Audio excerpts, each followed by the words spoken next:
Good evening, everyone, and a very warm welcome to all of you in another exciting session for Young Leader Forum with the title of Adolescence and Aging in Endocrine. In today's webinar, we have 4 exciting lectures about the endocrine problems in adolescent and aging, followed by a symposium with our responses survey.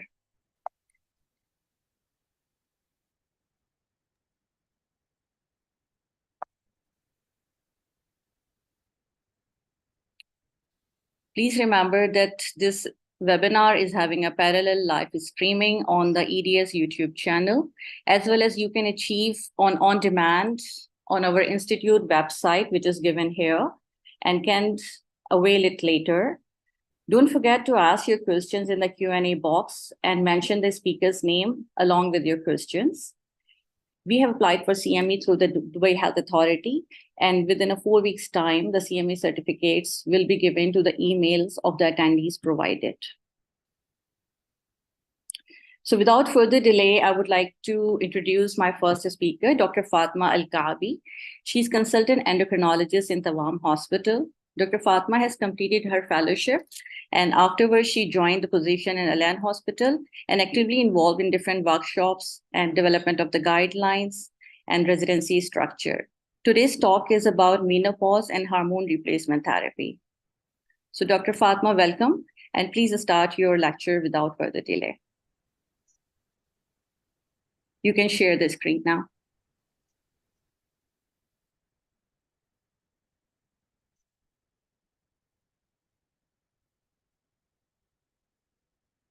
I cannot share my screen.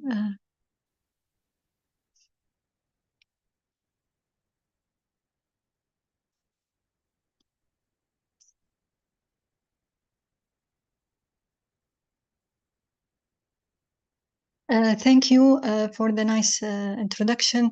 I'm going tonight to talk about the treatment of menopause symptom with hormonal therapy, and this is the outline of my presentation tonight. And I will start with the definition of menopause, then I will go to talk about HRT. Menopause is defined by amenorrhea for 12 consecutive months from the final menstrual period, and the natural age of menopause influenced by genetic, ethnic, and environmental factor. And usually the average age of menopause in US and UK is around 51 years, while in South Asia is earlier, and in India the average is 47 years. And we don't need to use any laboratory or image testing to diagnose menopause over the age of 45. There is symptomatic changes with menopause, like vasomotor symptom, genitourinary syndrome, sleep disturbance, depressive symptom, and musculoskeletal complaint. And there is also a symptomatic change like bone loss, increased risk of osteoporosis, metabolic and cardiovascular consequence, central nerve system and cognition change, and increase of cancer risk, especially breast cancer. There are a treatment option for the menopausal symptom, the hormonal therapy and non-hormonal therapy, and the neurokinin 3 receptor antagonism, which represent a promising class of therapy and the future direction for treatment of menopausal symptom. Tonight I will focus on HRT, and this is the history of hormonal therapy. We can see in 1940 FDA approved estrogen to use to treat hot flashes, and in 1960 there were wild use of estrogen therapy, and in 1970 estrogen plus progesterone started to be used, and between the 1980 and 1990 there were observational study and BEB trial show benefit of HRT in osteoporosis, cardiovascular dementia, and reduction in all cause of mortality. And in 1992 the American College of Physicians recommend HRT to treat menopause symptom and to prevent chronic disease. And in 1995 FDA approved also HRT to treat menopause and prevention of osteoporosis. However, in 2002 there were a decline in using HRT because of the result of the WHI trials, which show increase in the risk of chronic heart disease and breast cancer, stroke, and BE and endometrial cancer. However, between 2000 and 2020, there were a follow-up data of the WHI trials, and there are also some other trials which improve our understanding to the risk and benefit of HRT.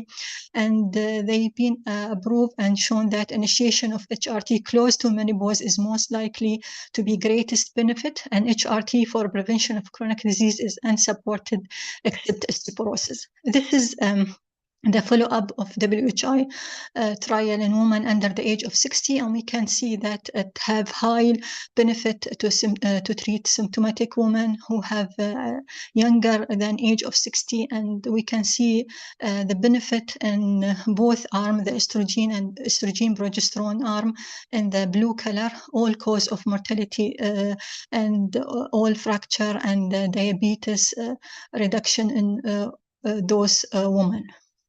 So I will move to the HRT for management of menopause symptom. I will talk about the benefit, then I will go to the risks. We'll start with the vasomotor symptom, the hot flashes and the night sweat, which is the commonest menopausal symptom, known vasomotor symptom, and it precedes the onset of menopause by 1 to 2 years, and the mean duration is up to 7 years, and in some female up to 15 years. And it's cause a lot of affect on the quality of life of the woman and aggravate the symptom of tiredness and lead to depressed mood. Studies show that estrogen replacement is the most effective to treat the vasomotor symptom, and I will mention some of them. The Cochrane Systemic Review from 24 randomized control trial in 2004 saw significant improvement in vasomotor symptom with estrogen, 75 reduction in the frequency of hot flashes and 87 reduction in the severity. The KEEP trial recently also suggested parallel and definitive evaluation of hot flashes and night sweat by both oral or transdermal estrogen when with a lower dose than commonly recommended. Moving to the genitourinary syndrome of menopause, which is a collection of symptoms caused by estrogen deficiency involving the genital area and urinary tract. It has been shown that estrogen therapy increased the mucosal proliferation, increased blood supply, and improve vaginal application and restore acidic tissue pH, which reduce the number of episodes of recurrent urinary tract infection in postmenopausal women. And studies shows that systemic and local estrogen hormonal therapy are recommended to treat the genitourinary syndrome of menopause and postmenopausal women without contraindication. And the gold standard is using the low-dose vaginal estrogen when there is only vulvovaginal symptom.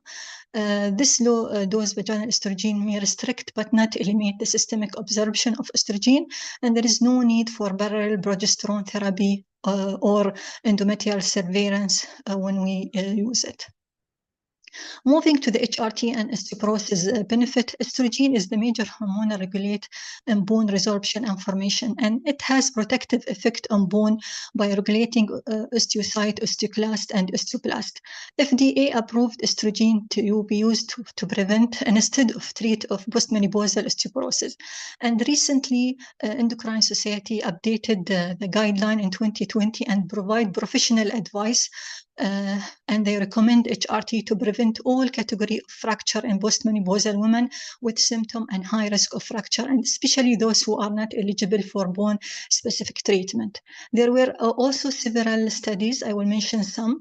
The WHI trial indicate fixed composition of estrogen and medroxyprogesterone lead to decreased risk of fracture. The systemic review and meta-analysis conducted in 2016 of total 28 studies show reduction in total fracture with HRT, reduction in hip fracture and vertebral fracture.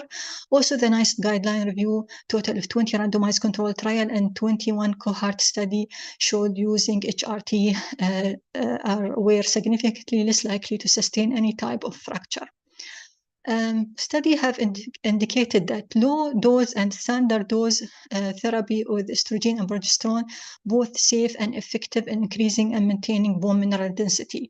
And the protective effect of HRT both depend on dose and the duration, and its decline after the discontinuation of the treatment. However, it's important to highlight that initiation or continuation HRT after the age of 60 for the sole purpose of prevention osteoporotic fracture is not recommended. Moving to the cardiovascular disease and the effect of estrogen in natural history of atherosclerosis. Sooner after menopause, it found that estrogen therapy have ability to retain its protective activity, and it is beneficial in atherosclerosis prevention and lead to reduce in LDL atherogenicity and lesion progression and improve endothelial function and vasodilation. However, inability of estrogen to act in setting of advanced atherosclerosis due to several inhibitory mechanisms. When there is established plaque, there is increase in inflammation and plaque stability and risk of thrombosis if we use estrogen. So the cardiovascular disease remains the leading cause of morbidity and mortality over the age of 50. However, over the last decade, there has been increased evidence to suggest window opportunity in primary prevention of cardiovascular disease when HRT is commenced before the age of 60. Here I summarize some of the trial and data published.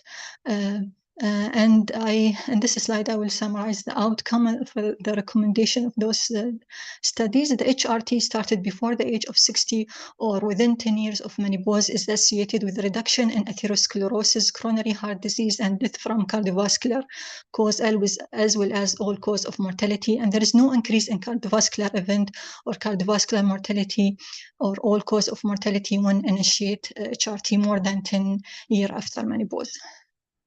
Moving to the HRT and breast cancer, the lifetime risk of breast cancer in developed countries is around 11%, and the NICE guideline published in 2015 concluded that estrogen and progesterone can be associated with increased risk of breast cancer. And the risk is related to the treatment in duration and reduce after stopping HRT, and estrogen alone result in little or no increase in the risk of breast cancer. And 5.2 years follow-up data from the WHI trial show increase in breast cancer for women who use combination estrogen, progesterone, but not in estrogen alone arm. And the 10.7 year follow-up data from the same trial indicate possible reduction in the group who taking estrogen alone in terms of breast cancer. Also, this is the latest study published in the Lancet in 2019, data from more than 100,000 women aged between 50 and 59 with no HRT use the risk of breast cancer is 6%, and HRT plus progesterone for 5 years with daily progesterone, the risk increased to 8%, intermittent progesterone 7.5%, and estrogen alone is 7%. So combined estrogen and progesterone therapy does carry some increased risk with when used more than 5 years. And the breast cancer risk vary with the time of initiation, duration, body mass index, family history of breast cancer, and also the type of progesterone use. The use of micronized progesterone or dihydrogesterone found to be lower risk compared to other progesterone. Moving to the VTE risk, which important when we prescribing HRT, we should put in our mind presence of coexisting risk factor like age, obesity, personal family history, personal or family history of VTE, presence of hereditary thrombophilia and mobility. Also, the characteristic of HRT both play a role in estimating the risk of VTE. Observational and clinical study include WHI trial noted increase in VTE and stroke when postmenopausal women receive oral HRT containing estrogen. And here, a recent meta-analysis conducted in 2018 comparing different preparation of estrogen. Estrogen-only oral HRT was increased. There is increased risk of VTE compared to non-user. However, transdermal estradiol, no additional risk, and transdermal estradiol with micronized progesterone, there were no additional risk. Increased risk in norpregnine derivative and greatest risk with medroxyprogesterone. So oral estrogen should be avoided in postmenopausal women with a very high baseline risk for VTE. And when there is a personal history of VTE or any of those intrinsic factor, we should discuss it with hematology before starting HRT. Moving to the stroke risk, the incidence of stroke is under the age of 60 is low, but it has remained the second leading cause of mortality. The WHI study in 2002 across all age groups show estrogen use or estrogen progesterone use increase the risk of ischemic stroke by 1/3. Further study with WHI group 13 follow-up data. Also, the risk for stroke increase in the entire study group in both arms. And the increase was noted more in between the age of 60 and 69 on both arms. More data from published in Cochrane Review in 2015 showed women who commenced HRT more than 10 years after menopause, there are increase in the risk of stroke. And data from case control study in 2010 show that there is no increase in the risk of stroke with current use of transdermal HRT compared to non-use. So, and it's important also to highlight that the type of progesterone can influence the risk of stroke. So based on observational study, micronized progesterone, dihydrogesterone should be considered because it's associated with low risk. And the presence of other risk factors like hypertension increase the risk of stroke. So among women who have hypertension and use especially combined estrogen plus progesterone, it found that they're having higher risk of developing stroke. Moving to the endometrial cancer risk and HRT, the endometrial cancer risk in postmenopausal women is about 1 in 1,000, and it has become 1 in 100 when we use an opposed estrogen. Equivalent dose of both transdermal or oral estrogen appear to have similar effect in endometrium, and the ultra-low dose of transdermal estrogen and placebo results similarly in low rate of endometrial proliferation and endometrial hyperplasia. The protective effect of progesterone in the WHI study and the NBEP trial in 1960 and the review from Cochrane database in 2012, all of them show that risk of endometrial hyperplasia and carcinoma can be eliminated by progestin giving either cyclic or continuous. Here some of estrogen progesterone regime that have been investigated. Oral micronized progesterone for 12 days reduce the risk of hyperplasia, same as medroxyprogesterone 2.5 daily or 10 milligram for 12 days each month. However, medroxyprogesterone every 3 months can be associated with higher than normal rate of endometrial hyperplasia. Low dose combined estrogen progesterone therapy with medroxyprogesterone acetate also appear to be endometrial protective. And intrauterine device levogestirol,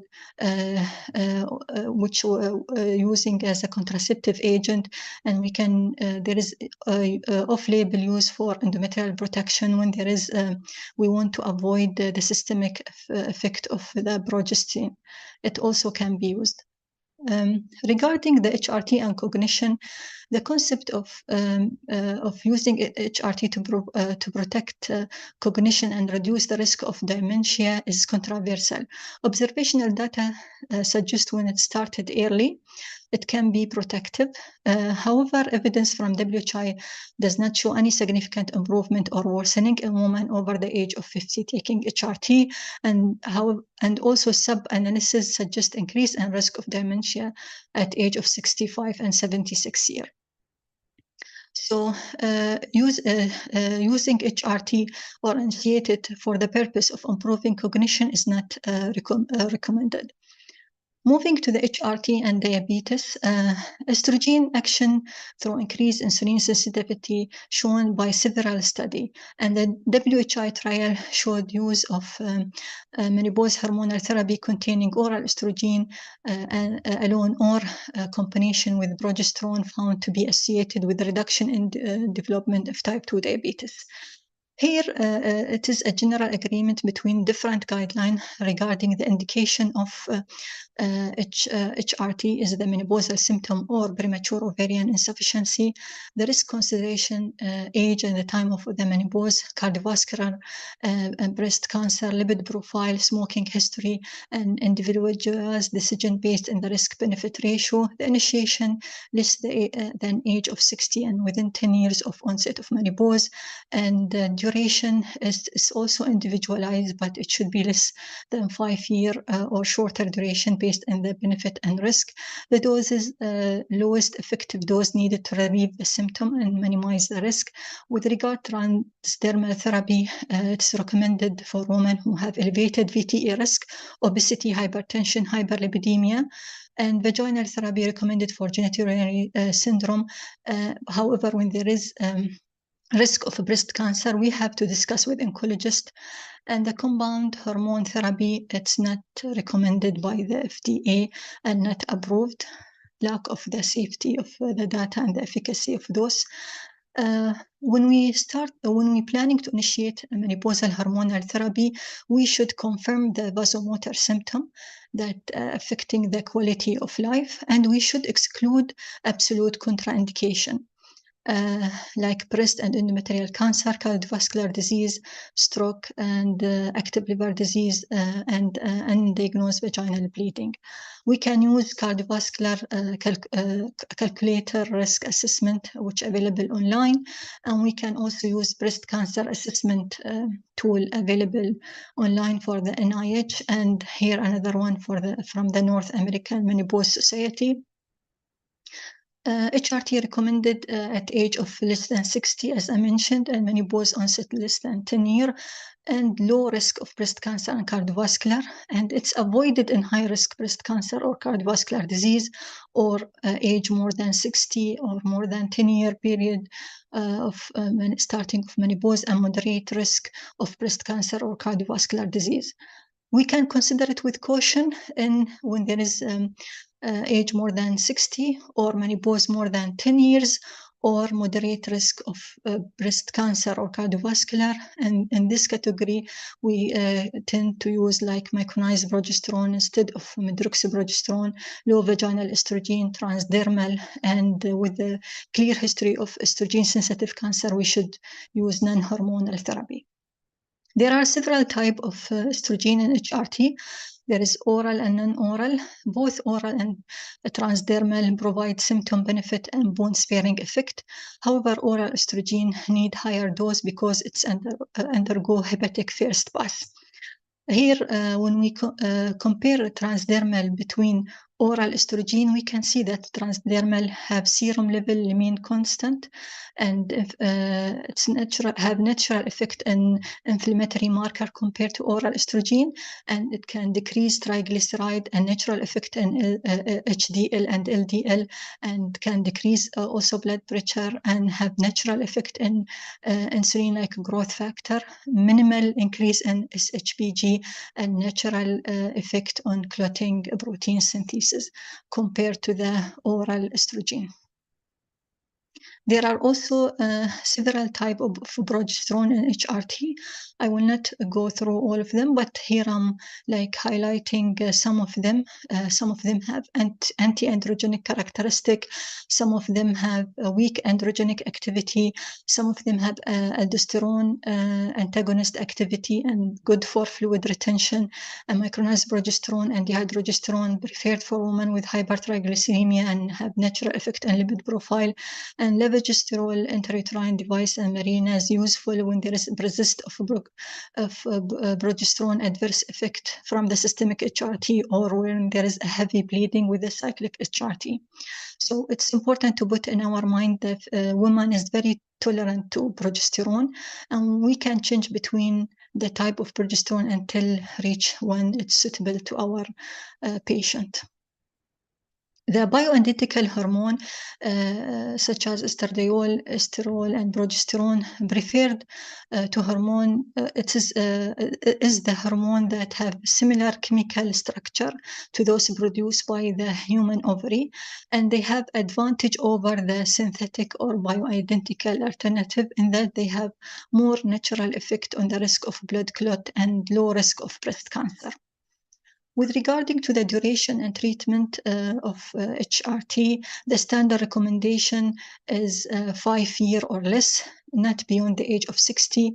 However, the time of stopping depends on the benefit risk of each patient, and we have to stop it gradually to avoid the withdrawal symptom.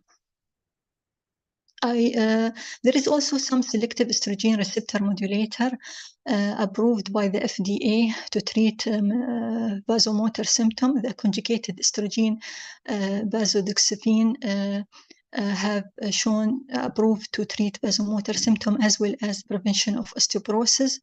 Also, another serum is SPFene, have been approved for treatment for the vulvovaginal atrophy. However, it can worsen the hot flash and increase the PTA risk.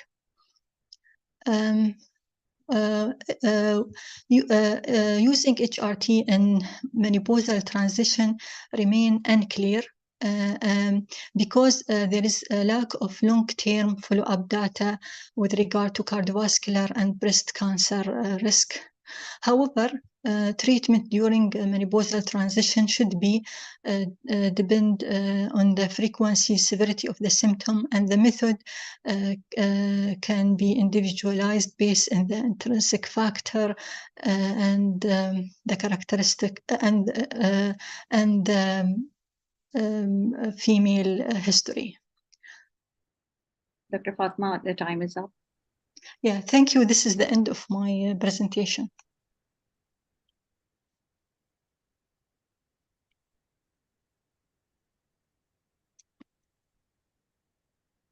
Thank you so much for a great talk.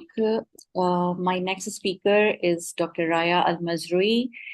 She's consultant endocrinologist in Tawam Hospital. Dr. Raya also holds the position of adjunct assistant professor, and she finished her fellowship from the Imperial College London. And she's very active in research activity as well as education in undergraduate and the postgraduate students. Today, she will talk about hypogonadism approach in adolescence. So Dr. Raya, please start your presentation and share your screen.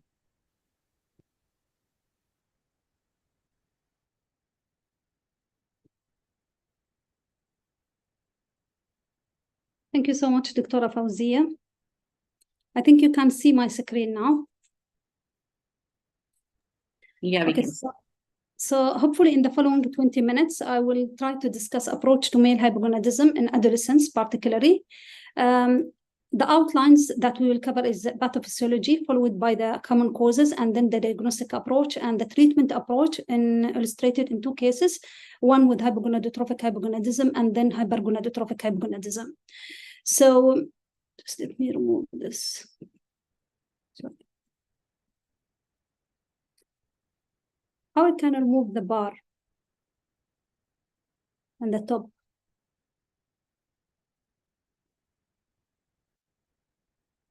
Okay, so let's continue. So this cartoon is depicting the developmental changes that happen in the serum level of the pituitary testicular axis and their impact on the anatomical aspects. So what happened is that in the first trimester of fetal life, the sex differentiation will take over. And at the first trimester, the source of the testosterone and AMH will be from the testicles, independent of the gonadotropins. And this hormone will be responsible for the virilization of the internal and external genitalia. However, as I said, independently of the gonadotropins. Afterwards, in the second and third trimester, the LH will drive testosterone that secreted by the Leydig cells, and the FSH regulates Sertoli cell proliferation and AMH and inhibin level. And at the second and third trimester, this will be the secretion of these hormones will be under the influence or the control of gonadotropins released by the fetus by the fetus himself. So while after delivery or postnatal, there will be a period of mini-puberty between the third and sixth month of life. And the value of the gonadotropins and testosterone here will be very, high, mimicking the natural puberty time. Then, as you know that after that, during childhood, both of these gonadotropins and testosterone will be low. However, AMH and inhibin will be still detectable. With the puberty, there will be rise on gonadotropins, followed by rise in intratesticular testosterone and serum testosterone. And when there will be increase in testosterone, there will be drop in AMH. With this time, there will be increase in the size or testicular size with the germ cell proliferation and Sertoli cell maturation. Now, the importance of this is that the defect at any stage of this development will translate onto specific clinical presentation. So the testis differentiation in the first trimester of fetal life, as we said, independent of the pituitary gonadotropions. So what happened is that androgen and AMH drive male genitalial development and differentiation. So in their absence, what will happen is female differentiation of the genitalia occurs. So in male or in XY development, if there was hypogonadism at this stage, it will lead to ambiguous or female genitalia. However, in the second and third trimester, the LH and FSH from the fetal pituitary will stimulate the testicular growth and the descent of the testicles, as well as the benign enlargement. So hypogonadism at this stage in XY individuals may lead to micropenis or cryptorganism or microorganism. Now, in infancy, also it may lead to micropenis. Usually in childhood, clinically it is unnoticed, while in puberty it may lead to absence or delayed of a puberty, and this will be followed maybe by infertility and sexual dysfunction late in adulthood with azoospermia. Now, we'll start two cases together, and then we'll go through them together. So the first case is a 19-year-old male who was seen initially at the age of 17. He presented with delayed puberty, with scanty axillary body hair. He does not shave, absent facial beard. He had a past medical history of bilateral orchidopexy at age 3, microphallus, and no cleft lip or cleft palate, he reported normal sense of smell with no formal testing done. He had a cousin with delayed puberty. His height is 169 centimeter. There was no gynecomastia, normal body proportion, no bimanual synkinesis, and he has tenor stage prepubertal with testicles bare examination were reported as very small, scanty pubic hair, and small phallus. Ultrasound reported small atrophic testicles bilaterally. And you can see his height pattern that is within the normal range. The second patient is a 17-year-old male who was referred for short stature to our colleagues in pediatric endocrinology at earlier stage in his life. He had a past medical history of bilateral orchidopexy and hernia repair at 3 weeks of age and premature birth. He had other multiple system complaints, including recurrent chest infection in the first 3 years of his life, with failure to thrive, mild hepatomegaly, leukopenia, and these later on during childhood was attributed to a condition that's called transaldolase deficiency. However, focusing on his complaint at the age of 9, when he was seen for short stature, he was initially observed, but because of the poor growth velocity, he was started in growth hormone at the age of 11. Then at the age of 14, he was further evaluated because of delayed puberty. His weight, he was underweight with height that is below the 3rd percentile, and the rest of the examination were, including the skin and cardiac, are mainly specific for his underlying condition. However, he was genital examination showed prepubertal tenor stage with bilateral palpable very small testis. And you can see that he had failure to thrive. He was underweight, and his height was below percentile with open, you can see that his born age when he was 16 was around 14. He had also to mention he had normal response to growth hormone stimulation, and as I mentioned before, that growth hormone was initiated for adiabatic short stature and poor velocity. Growth velocity. So how do we define the delayed puberty? It is the absence of a clinical sign of hypothalamic pituitary gonadal axis activation, that is absence of breast development in girls or testicular development of more than 4 ml in boys at the age that is at least 2 standard deviation later than the population mean. A traditional cutoff are 13 for girls and 14 for boys. This could be shifted to a lower range with the whole population shifting to earlier puberty. However, pubic hair development development is not included in the definition as the onset is related to adrenarche. Now, when we speak about delayed puberty, then the differential diagnoses include hypergonadotrophic hypogonadism or hypogonadotrophic hypogonadism. Hypergonadotrophic hypogonadism either due to acquired causes or congenital causes like Klinefelter. However, hypogonadotrophic hypogonadism, the most common cause in male is constitutional delay of growth and puberty, which constitute around 60 to 80% of the cases. This is followed by the functional hypogonadotrophic hypogonadism around 10 to 20%, where the patient may suffer from a chronic condition like inflammatory bowel disease, celiac, CKD, drugs being like glucocorticoid. Then permanent hypogonadotrophic hypogonadism in around 10% of the patient. And again, here we have to look for acquired causes as well as congenital causes. Now, back to our cases. In the first case, you can see that the patient, we started with checking his gonadotropins and testosterone, where he have low FSH and LH along with low testosterone. That's good with hypogonadotrophic hypogonadism. While the second case has elevated both gonadotropins in the context of low testosterone, and this goes with hypergonadotrophic hypogonadism. So the first step to go with the patient who present with delayed puberty to investigate their underlying hypogonadism is to check the gonadotropins. If the gonadotropins are elevated, this goes with primary hypogonadism. Then the next step is to do karyotype, and in our case, the karyotype was for 46XY, and this is to rule out the Klinefelter. So in our second case, it is very clear that he has primary hypogonadism, and this actually was related to his underlying condition, which is associated with hypergonadotrophic hypogonadism. So the second case is very clear, and no further investigation will be needed in terms of looking for the underlying etiology. However, when we go to the case one, his LFSH and LH were low. So in such case, you should look for other causes that may lead to hypogonadotrophic hypogonadism, as we listed before.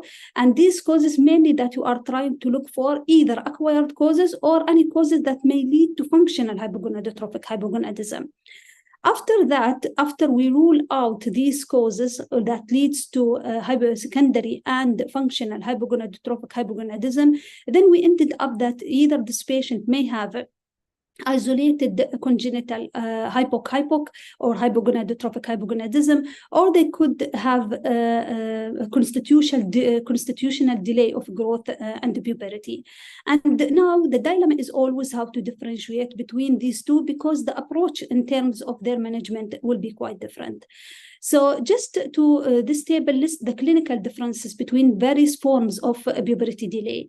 So you can see that patients who present with constitutional delay, usually they are pre-pubertal at presentation, and their predicted height is the lower limit of target height. However, congenital hypogonadotrophic hypogonadism, they are either pre-pubertal if it is complete form, or they are partial or arrested developmental development later. So they may enter the puberty normally and then get arrested. However, predicted height is usually more than the target height. And when it comes to primary hypogonadism or hypergonadotrophic hypogonadism, also they could be pre-pubertal, but also it could be partial or arrested. Now, the delay in sometimes, for example, patients with a Klinefelter usually are only diagnosed in their adulthood when they may be seeking fertility and so on. So they may enter full puberty normally. Other thing is that in constitutional delay, there is a strong family history, around 70 to 80% of constitutional delay of growth development and the puberty. Other ways to differentiate between the CDGP and the congenital hypoc is that, as you know, that both of them is basically they will have low FSH and LH along with low testosterone. However, some of the stimulation tests can be used to differentiate between these two, including GnRH test and HCG stimulation test. Now, these tests are usually used by our colleagues in pediatric endocrinology, and maybe they will be illustrated later by Dr. Walid. However, we as adult endocrinologists rarely we use these, and I will mention the reason later, because Just the reason is that most of these patients actually present to us later in their adolescent life. The other way to differentiate is testosterone priming. So in CDG, when you give them testosterone priming, there will be an increase in testicular volume with time. If there is increase in testicular volume, it goes with this diagnosis when the patient will enter puberty. But if the patient have still a low testicular volume and did not enter puberty, then we may reverse even the diagnosis and it will be CHH. So what are other red flags that could point out to CHH? That patient who present with microphallus, cryptorganism, bilateral cryptorganism, or patient who have anosmia, deafness, a cleft lip, or palate or digital abnormalities. And this is because some of these anomalies are part of syndromatic disease in which CHH is a part of them. So for example, in CHARGE syndrome, the presence of semicircular canal dysplasia can head toward this diagnosis in the context of hypogonadotrophic hypogonadism. In terms of isolated congenital hypogonadotrophic hypogonadism, there are now more than around 30 genes that are involved in the GnRH neural system, and defect of any of these genes may lead to CHH. Other differential clue is that patients who present with delayed puberty at later in their life or at older age, they are more likely to have other etiology rather than constitutional delay of growth and puberty. So they are more likely to have either hypergonadotrophic hypogonadism or functional or isolated hypoc, so other etiology rather than CDGP. And in this study, where they included all patients with isolated hypogonadotrophic hypogonadism in a cohort from one center, you can see that the age at the time of the diagnosis is around 18 to 19. So these patients usually are presenting to us sometimes late, unless we know that they have a family history of hypoc from previous siblings, and then we follow them earlier.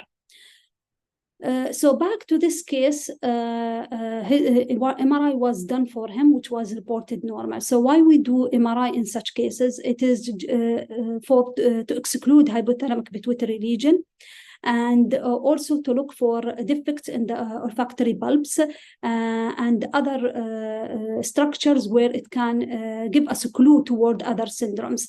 Also, patients with Kalman syndrome will typically exhibit only unilateral or bilateral olfactory bulb agenesis, and sometimes olfactory tract agenesis or gyrus malformation. Also, from the MRI, you could look for other other malformation like semicircular canal in CHARGE syndrome, as we mentioned earlier. So this patient, he had normal MRI, as we said. He had congenital, or he had hypogonadotrophic hypogonadism. Genetic was done, and it proved that he have Kisspeptin receptor mutation, which proved his diagnosis of CHH. So other diagnostic tests that could be used in the cases of hypogonadotrophic hypogonadism, apart from the baseline hormones, are, as I said, the stimulation test, which we are not familiarized with as adult endocrinology. However, just to give you a flavor that maybe in the future we will have other stimulation tests that may have a better diagnostic utility and accuracy compared to the current stimulation test. And this includes FSH stimulated inhibin B, which showed a high diagnostic accuracy with high sensitivity and specificity. However, still this test need to be validated and need to be validated on larger multicentric studies, because most of these studies are done on a small number of patients. Another stimulation is what's called Kisspeptin stimulation LH, or Kisspeptin stimulated LH. And in this study, they found that LH rise more than 0.8 or greater. Subsequently, all these patients progress to puberty spontaneously. However, when there is a small rise with Kisspeptin, then this is most likely that the patient will have hypoc. Again, this needs to be validated in further study. However, even Kisspeptin maybe in the future, rather than to be administered parenterally, there is a study undergoing to develop Kisspeptin that can be administered intranasally. So now moving to the second part, which is the management. The goals of a pubertal induction is really maturation of the genitalia and secondary sexual characteristics, and the achievement of optimal linear growth, body composition, muscle mass, and normal bone density, and the promotion of psychosexual development and the prevention of psychosocial damage, as well as, if possible, to ensure adequate reproductive capacity. Now, the optimal age to start treatment has not yet been universally established. However, the initiation of puberty at an age that is comparable with peers is essential for normal physiological development. Now, a puberty induction is required in all forms of a puberty delay caused by permanent hypogonadism. However, in functional hypogonadism, you try to reverse and remove the underlying functional cause if possible. In constitutional delay, you could wait for spontaneous onset of a puberty, or the patient could be primed with a short-term small dose of testosterone. This graph shows, this flow chart shows how to approach such patient with the possible constitutional delay of growth and puberty, where you could give a trial of testosterone for 3 to 6 months and then check the testicular size. If it remains still small, less than 4 ml, then you can repeat the testosterone course for another 6 months. And if the testicular size remain low, that means the patient did not enter spontaneously into puberty, and this means that congenital hypoc is the likely cause, and then you start to investigate for that. However, if the testicular volume increased and other signs of puberty develop, then this is likely to be CDGP. Now, when to consider puberty induction again in patient at risk of hypogonadism, the patient who is known to be at risk of hypogonadism, they have underlying cause. For example, either we know that they are, for example, previous oncology patient, or we know that they are harboring underlying genetic cause that may predispose them to hypogonadism. They have to be evaluated at the age of 9, and then induction of a puberty can be started actually at the age of 12. Now, puberty induction, when it comes to primary hypogonadism, the induction will be with testosterone. However, when it is central hypogonadism, the induction of a puberty could be through testosterone or gonadotropins. And these are the different forms of testosterone that can be used for induction, either intramuscular injection or gel or patch or oral form. However, the most commonly used one are the intramuscular injection. Now, the pathway, or this is the flow chart for induction of a puberty in hypergonadotropic hypogonadism, and it is the same way that can be used for patients with hypogonadotropic hypogonadism when they will be started in testosterone for puberty induction. So, small dose of testosterone to be started, and then every 6 months gradually to increase the dose till reaching the adult dose. Now, when it comes to hypogonadotropic hypogonadism, as I mentioned, they can be either puberty can be either induced by testosterone or by gonadotropins. The difference between them, all of them can achieve a growth spurt and bone maturation, secondary sexual characteristic, and virilization. However, the advantage of gonadotropin is regarding the testicular growth and the spermatogenesis. Now, in European guidelines, they recommend that the most common way to induce the puberty is really testosterone. However, in hypogonadotropic hypogonadism, you could offer the patient either testosterone or gonadotropins. And after induction with gonadotropins, the patient can be back on testosterone or can be back on testosterone and, for example, gonadotropins together. I will discuss this later. But the main question is really remaining always. So why we would think of gonadotropins induction, why the patient will not be induced by testosterone, and then when it comes to adulthood for fertility, then we will induce with gonadotropins. The question was whether a previous testosterone use can affect the success rate of gonadotropin induction later. And in this meta-analysis, it found that patients who have a previous testosterone therapy, it has no effect on their spermatogenesis outcome in terms of induction. However, other study in fact showed that there is delay. Previous use of androgen showed delay onset of spermatogenesis and reduce the chance of conception. However, all these are basically not a well-conducted study, not randomized study. So the gonadotropin's other advantage that they may give significant psychological encouragement and enhance patient self-confidence because of the testicular growth. And early induction of a spermatogenesis may actually reduce the time required for re-induce of spermatogenesis later in adult life. So achievement of an androgen also profile closer to normal biochemistry. These are the table depict all or most of the study that have used gonadotropin either for puberty induction or the induction of spermatogenesis. And again, the problem, most of these are small study, only few of them randomized controlled trial, and even with small number of patients. They are heterogeneous, different protocols between them. So this is one of the major studies that have been done for induction of a puberty, where it was a prospective multi-center study, and they randomized the patient into two groups. Those who have been previously had puberty induction with testosterone, and then followed by gonadotropin, which is group B, and one who have been naive to testosterone. In terms of biotesticular volume, they were similar. However, only the sperm count or the final sperm concentration was less in the group that have exposed to testosterone before compared to the naive one. Looking for the predictors of response, they found that the presence of undistended cystis at birth, baseline testicular volume, the higher the baseline testicular volume, the higher the inhibin B and AMH serum level, the more likely the patient will respond. Therefore, the idea came why we don't increase the testicular volume from the beginning before doing the induction by giving the patient FSH before to increase the number or the proliferation of Sertoli cells, and then they may increase the success of spermatogenesis. Several studies have done that. I'm depicting only one of them, where they give FSH before and then they give both FSH and HCG, and you can see there is increase in testicular volume here from 1.4 ml, very small volume, to 12.9, increased testicular volume, testosterone, inhibin B. However, in this study, there is no data on spermatogenesis. This is again only single arm study.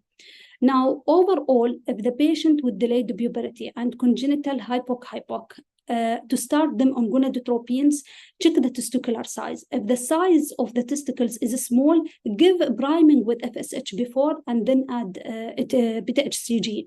However, if it is between 4 to 8 ml, combination can be used immediately. If it is above 8 ml, then beta HCG can be used immediately.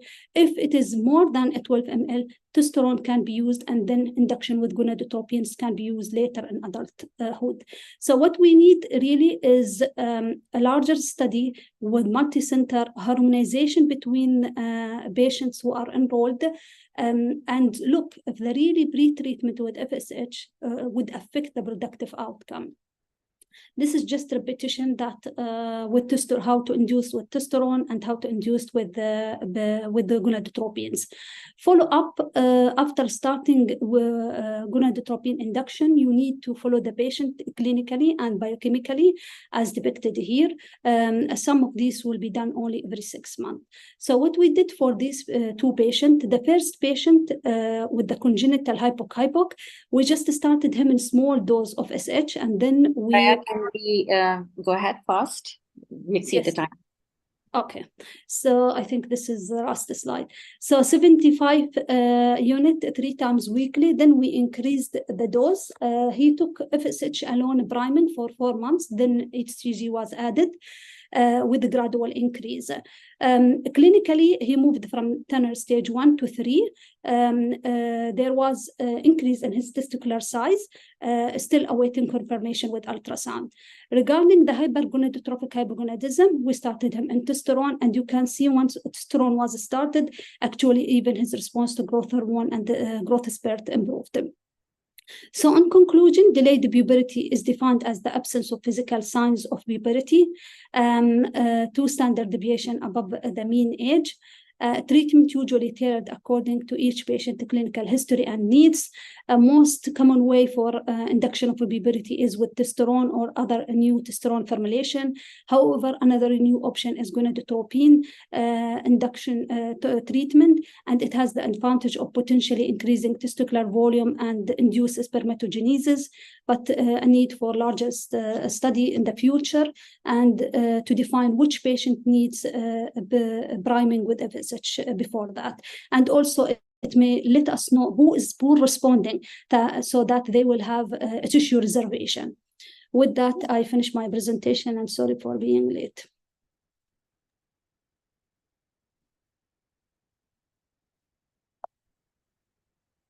Thank you so much for such a great presentation, Dr. Aya. It was full of information, actually. Our next speaker is Dr. Noura Hassani, who is a pediatric consultant in the Tawam Hospital and also carries the post of adjunct clinical assistant professor in your university. So Dr. Noura will talk about short stature, what to do next. Please, Dr. Noura, share your slides now. Assalamu alaikum, everybody. Good evening. Thank you, Dr. Fawzia, for your kind introduction. And it is my pleasure to participate today about short stature, what to do next. So let's start with the case. This is a 13 years, 9 months old male presented with the complaint of short stature. He has this complaint actually over the last few years. However, it became worsening over the last year, especially when compared with his peers at the school. And he started to complain to his mother that the other kids start to tease him that because he's short. So as you can see here in the chart, growth chart, both the weight and the height is below the centile. So the question here is what we should do, how we should address his main complaint, what we need to cover further in his history, what we need to focus on his exam, what further or need to start with investigations and further later on investigation needed. So this is exactly what I will go over in my talk. So we'll start with a normal growth, then what is abnormal short stature, what is the definition, causes, evaluation, and finally, most important, when to refer to endocrinologist. So growth normally go through three phases. The first one is the infancy, which is more of a continuum of fetal growth, and mostly it is depending on the nutrition itself. Then it followed by the childhood phase, where the growth hormone IGF-1 axis is the main regulator of the linear growth here. Then the third phase, the puberty, where the sex steroid and the puberty itself is the promoting for the linear growth. This results to normal growth to have an average height for a term around 50 centi. It is doubled at age of 4 years, tripled at age of 13 years. So for all those kids 2 to 12 years, we can calculate their average expected normal height to be age times 6 plus 77 centi. So this is normal. What is abnormal? The abnormal is the short stature, which is defined as if the height below 2 standard deviation below the mean for age and sex compared to the genetically relevant population. In other words, if it is less than 3rd centile, or more specifically less than 2.3 centile.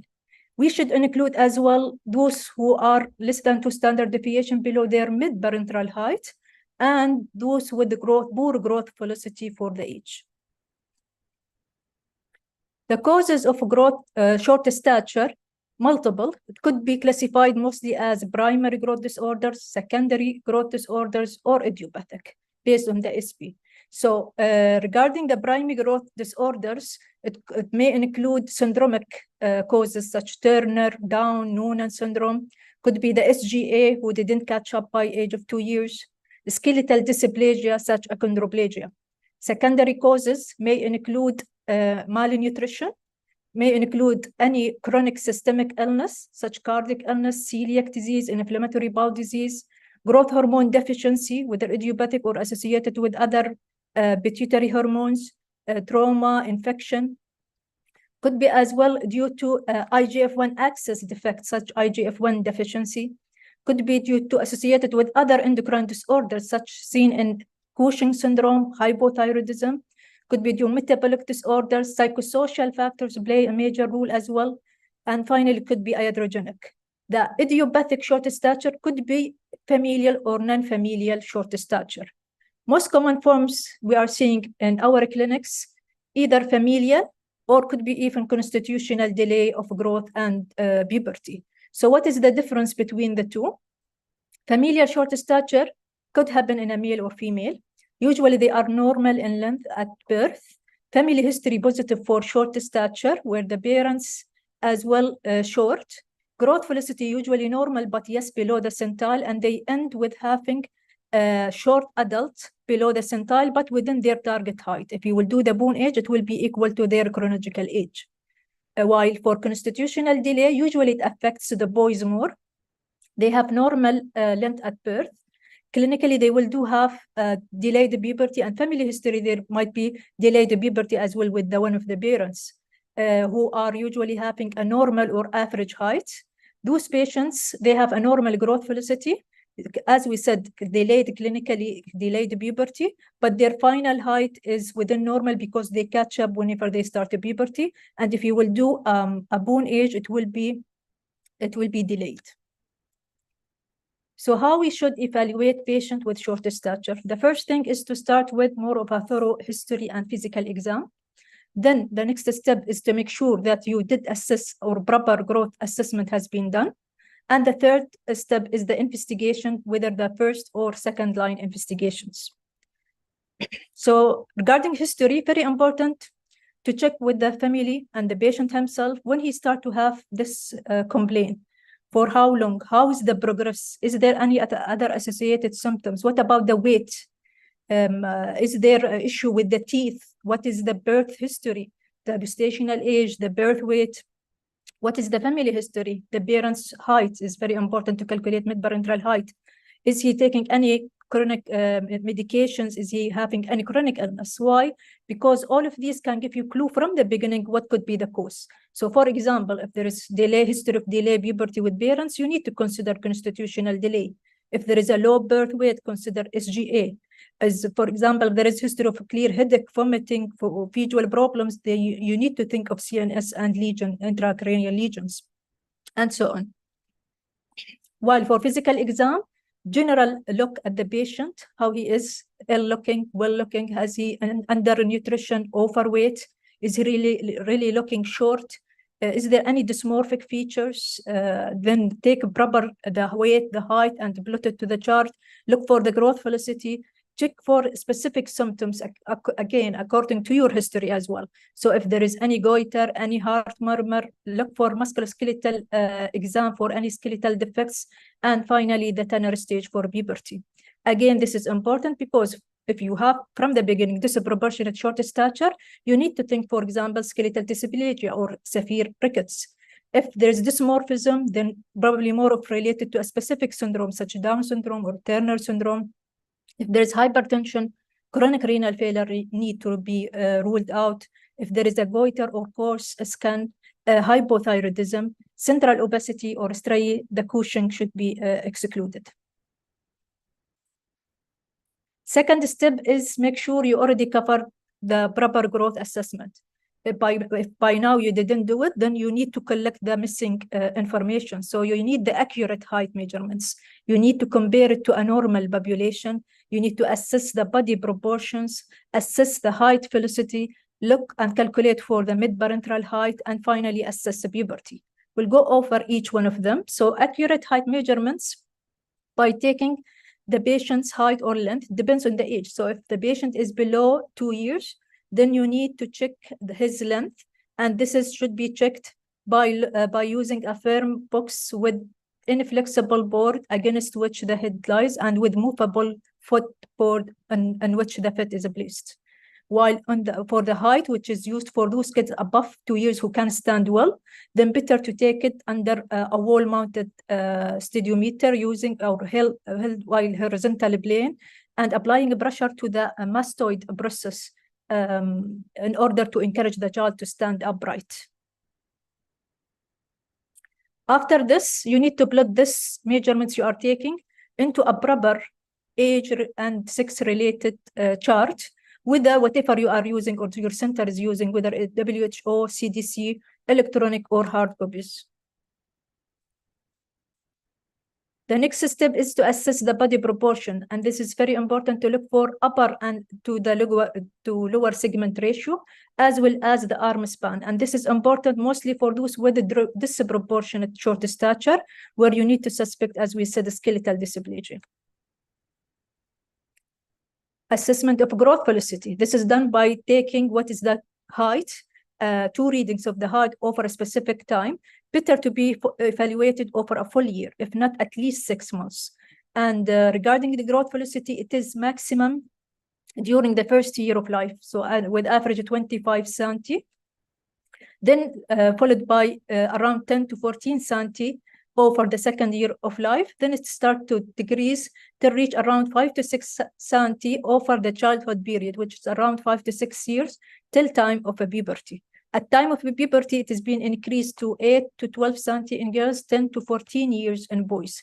And this is what we call it a growth spurt during puberty, which happens earlier in girls during first phase of puberty, while in boys it happens later on. Mid-parental height need to be calculated by taking the parent's height plus 13 if the patient is a boy, minus 13 if he or she is a girl, over 2. This is very important because, as you can see here in this figure, if you have 2 patients with the same age exactly and same height exactly, well, as you can see around a second line and the 5th centile, both of them, you need to plot their mid-parental height. So for the one on your right side, if the mid-parental height is in the lower side, then he is within his mid-parental height and within normal centile. So this is normal and no short stature. While on the one on your left side, his height is below his mid-parental height range. So even if he's within the centile, but below 2 standard deviation below the mid-parental height, still we call it short stature, and we need to look at the reason here. The last thing is the puberty. Puberty is very important to assess because it is related definitely to the height. So assessment done by using Tanner scale, where you use the testicular size and the pubic hair for male, and using breast size and the pubic hair for female. What you need to know that in female, it starts with breast bud and end with the menarche. The growth spurts, usually it happens during stage 2 to 3. While in boys, usually it starts with an increased testicular size, and the growth spurts, usually it happens later at stage 3 to 4. Again, the time of a puberty is concerning. Why it happens at a specific age, it is not really well known, but it's been believed that 80 to 85% what is regulating time of a puberty is more of genetic. The rest could be other factors, such, for example, nutrition and stress. It has been known as well that time of menarche has been decreased significantly over the last centuries. So from 17 till around age of 13 in 1990s. And this is, again, very important because whenever the patient is reaching this level of menarche, it means she is at the end of a puberty, where it is expected to have no more increment in the height after which. And the time of a puberty, again, considered to be acceptable as long as it is within the 2 standard deviation. If there is earlier sign of a puberty, it will be before 2 standard deviation. Then we call it a precocious puberty, and this is agreed to be at 8 years in girls, 9 years in boys. While if there is no signs of a puberty by 2 standard deviation, then it is delayed puberty, and this is agreed to be at 13 years in girls, 14 years in boys. This is again important. Why? Because short stature could be present in both. Usually precocious puberty, they are tall initially with the puberty itself, but they end with short adults. While for delayed puberty, initial presentation is with short stature along with their delayed puberty. So our third step is the investigations. So after history and exam, initial labs is very important. Look for general workup, renal function, CBC, electrolytes, you need to look for thyroid, IGF-1, anti-TTG IgA for celiac. Karyotype is very important, especially for female with short stature, to rule out Turner. Second step or second line of labs, if it is not done yet, then you need to cover the thyroid again, IGF-1, IGF binding protein, but not random growth hormone level, please, because it is a pulsatile secretion. We don't depend on the level. Again, other labs, all it depends on your condition and the patient case. If there is delayed puberty, then yes, I will do pubertal hormonal labs and so on. Other dynamics study as well could be considered based on the condition. And finally, for radiological evaluation, bone age is required as initial workup. And while the others, again, depends on the condition. So if there is issue of growth hormone deficiency, MRI pituitary will be required. Genetic test has not been mentioned here, but definitely should be included even from the beginning. If there is a significant short stature -3 SDS, or if there is a clear disproportionate short stature, or if there is dysmorphic features. So the bone age is very important to check the growth plate. Is it still open or closed? What is the age compared with the chronological age, and what is expected final adult height? Growth hormone stimulation test, although considered to be the gold standard for diagnosis of growth hormone deficiency, many are against using the test because of lacking reliability, accuracy, because of being expensive, has much of side effects, and so on. In addition, there is no approved or everybody using the same protocol. There are different growth hormone stimulants, different cutoff levels to be used. In Taiwan, for example, you are using glucagon and clonidine. And for the cutoff level, it is well known below 7 is deficiency, more than 10 is sufficient. Based on the Endocrine Society 2016 recommendations, they do recommend using 6 steroid priming before the test for prepubertal boys more than 11 and girls more than 10 years with final adult height within the -2 standard deviation.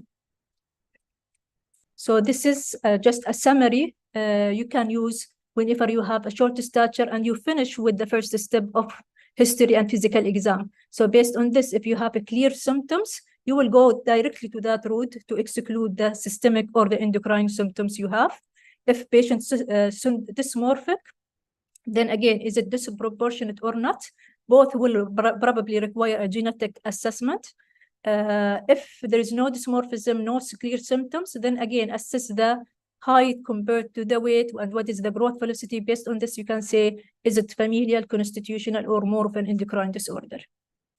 The last most important point here is when to refer to a pediatric endocrinologist if you have patient with short stature. It is whenever the child have intrauterine growth retardation or small gestational age who didn't catch up by age of 2 years. If the height was significantly low, below or more than 2 standard deviation below the mean. If the growth velocity was poor for the age, so during childhood usually below 5 centimeters. If there is delayed puberty, so no signs of puberty by 14 years in boys, 13 years in girls. If the projected height is more than 2 standard deviation below the mid-parental height. If the bone age is more than 2 standard deviation below the chronological age. And finally, if the diagnosis of conditions approved for growth hormone treatment is already there or already ubiquitous post your investigations. But what are the diagnoses approved for growth hormone treatment? It is mostly growth hormone deficiency, chronic kidney disease, Turner syndrome, Prader-Willi syndrome, Noonan syndrome, shock insufficiency, small gestational age who didn't catch up by 2 years at least, as we said, and finally idiopathic short stature. At the same time, you need to know about the contraindications of growth hormone. Most common contraindication here is the closed epiphysis. Could be as well if there is any hypersensitivity to the product itself, if there is evidence of a progression underlying intracranial lesion or other active neoplasm. That's why recommendation is to not start any growth hormone for oncology patient unless at least they complete a year of any chemotherapy or radiotherapy. If there is as well acute critical illness due to complications such open heart surgery, And finally, if in cases of Prader-Willi syndrome, if there is severely obesity and severe respiratory impairment due to obstructive sleep apnea. So let's go quick to our case. In detailed history and exam, patient is 13 years, 9 months with short stature all over the last years, with no other symptoms. His weight is acceptable and normal for them. No specific symptoms, no past medical history, no chronic medications. Family history was positive for short stature. Mid-parental height was around 162 centimeter. For birth history, he was term with spontaneous vaginal delivery. Birth weight was 2.2 kg, which is considered to be low for the age. So we call it small for gestational age. In physical exam, it was unremarkable except of the following. The weight was minus 2.5 standard deviation below the centile. The height minus 3. He was of more proportionate short stature and clinically on tenor stage 2. If you can notice in the chart, both the weight and the height actually far from the normal centile. Initial assessment, all within normal. Hormonal labs, all within normal. Bone age was within normal for age. By this, you already complete your proper assessment of the short stature, and the rest will be for endocrinologists whether to treat or not to treat. And for this is a question for you. What do you think? Does this patient need a treatment, need a growth hormone injections? Yes or no? You have just 10 seconds before we end.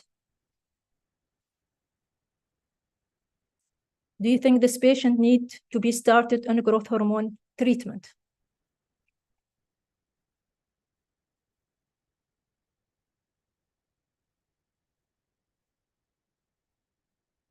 So our results, 72% say yes, and 28% say no. Yes, the majority are right.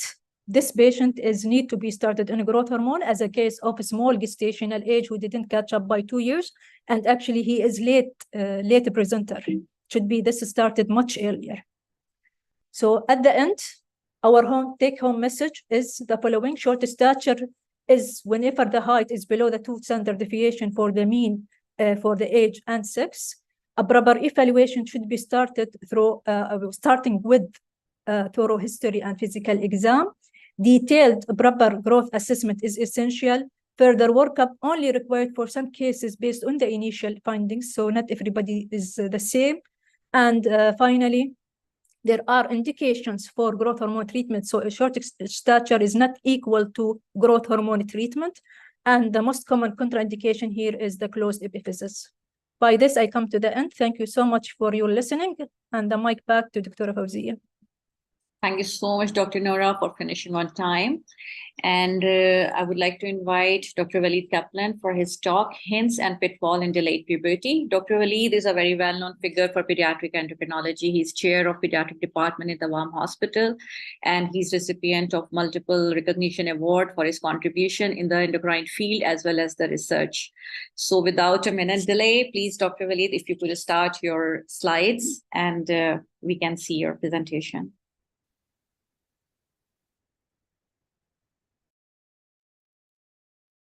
Thank you, Dr. Fawzia, for the introduction, and thank you for the invitation.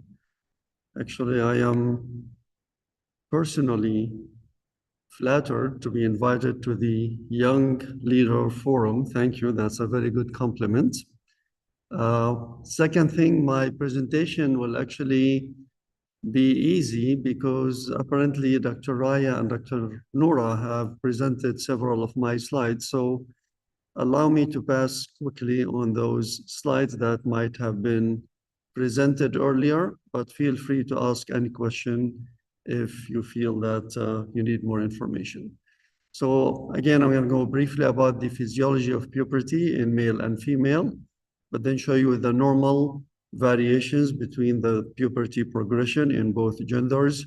And then I will elaborate on the etiology, clinical presentation, and biochemical finding of delayed puberty, and then I will end with the assessment and treatments. So by definition, puberty is a developmental stage that has 3 major changes that should take place to basically claim a person going into puberty. First of all, there should be a hormonal stimulation related to the central and peripheral sex hormones. And as a result of these hormonal stimulation, patients will have the secondary sexual characteristics, and then the accelerated physical growth will be seen in part of the puberty because of two reasons. Number one, the sex hormones have positive effect on growth.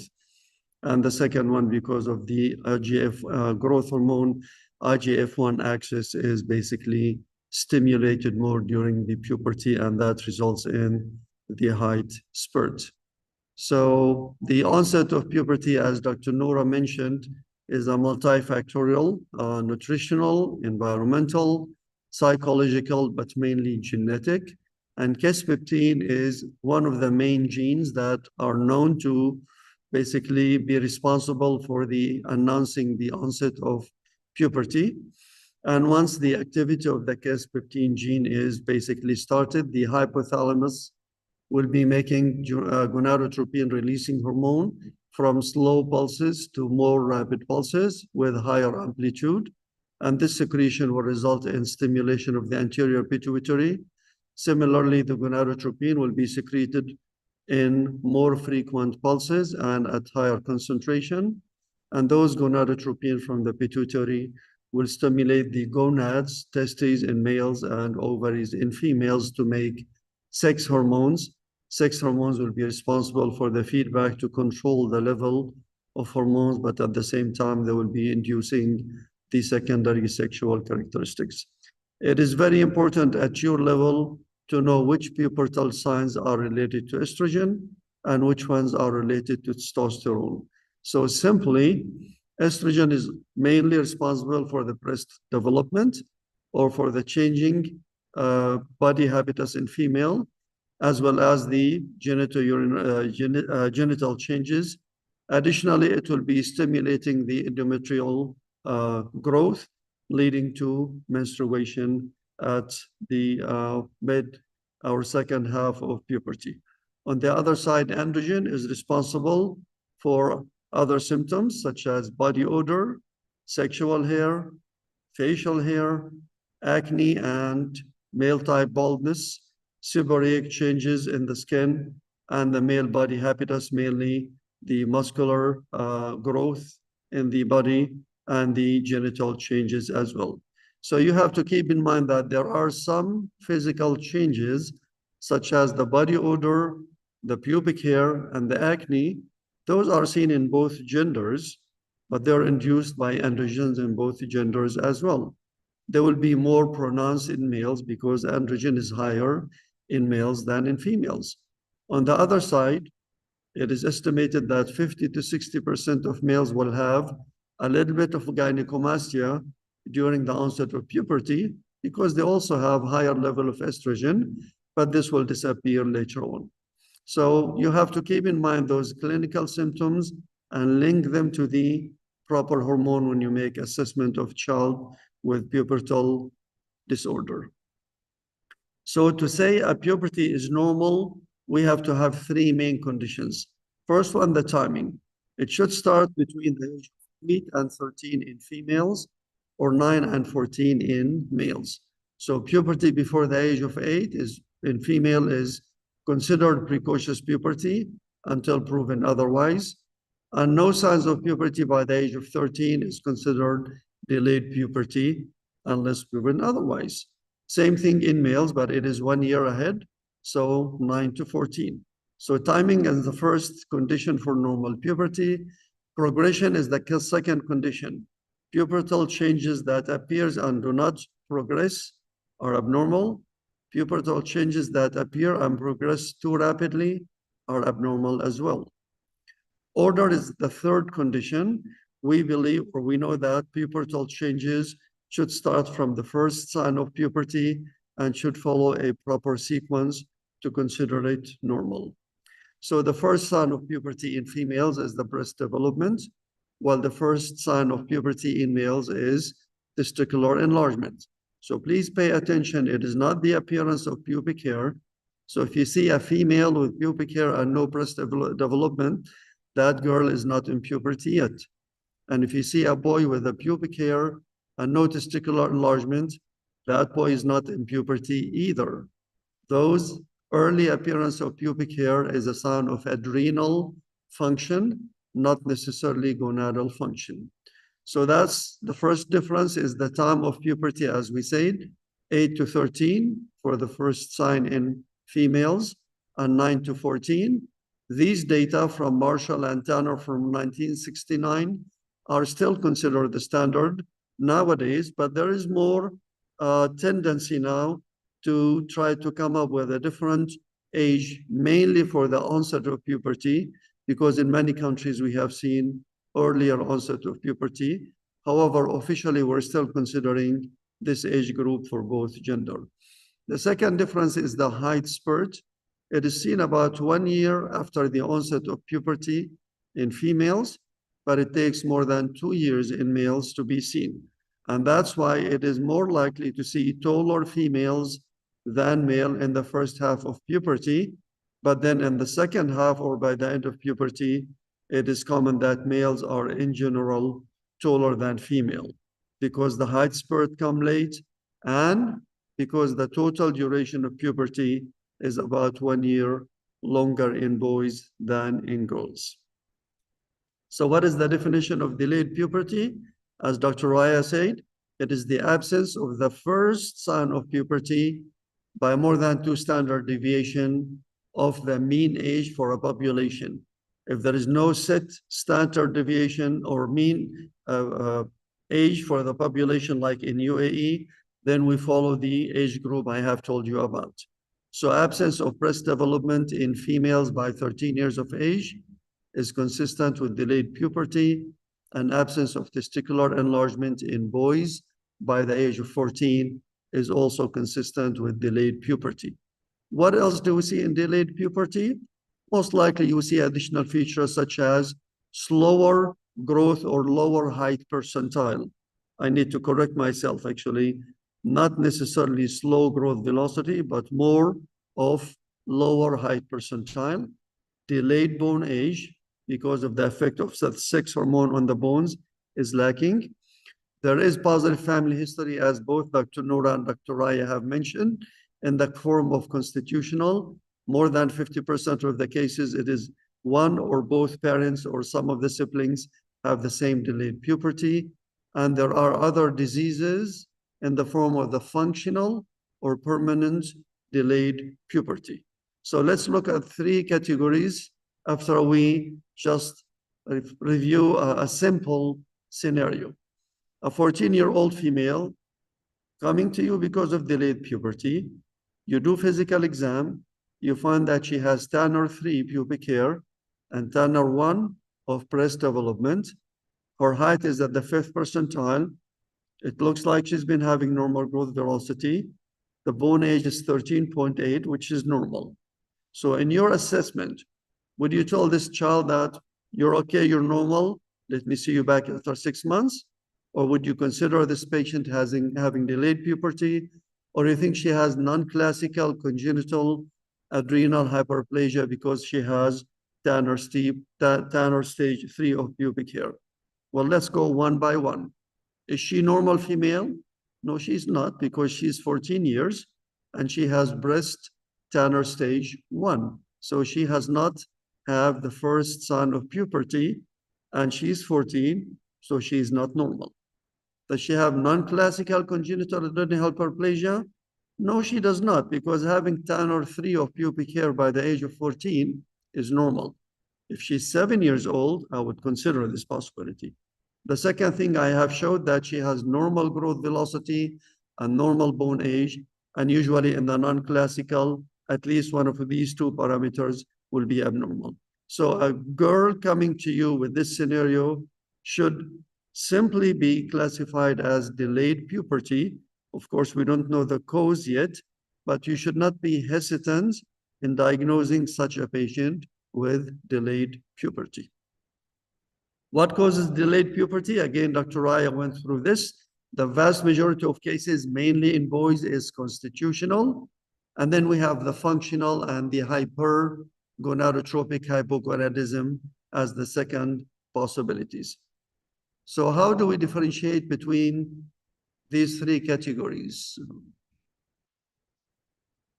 Okay, so we have the constitutional, we have the functional, and we have the permanent. The reason I put permanent, because most of the functional are not permanent. They are transient due to another condition. Once that condition is resolved, then the functional cause is gone and the puberty will start. So in the constitutional, everything is normal. Past medical history is unremarkable, review of system is unremarkable, and physical exam is normal. We think more of constitutional. In the functional, there is most likely underlying systemic chronic disease or chronic use of systemic medications, and lab will concur with the chronic disease that we are suspecting. If it's celiac disease, you diagnose it by lab. If it's cystic fibrosis, you have the diagnostic finding of cystic fibrosis and so forth.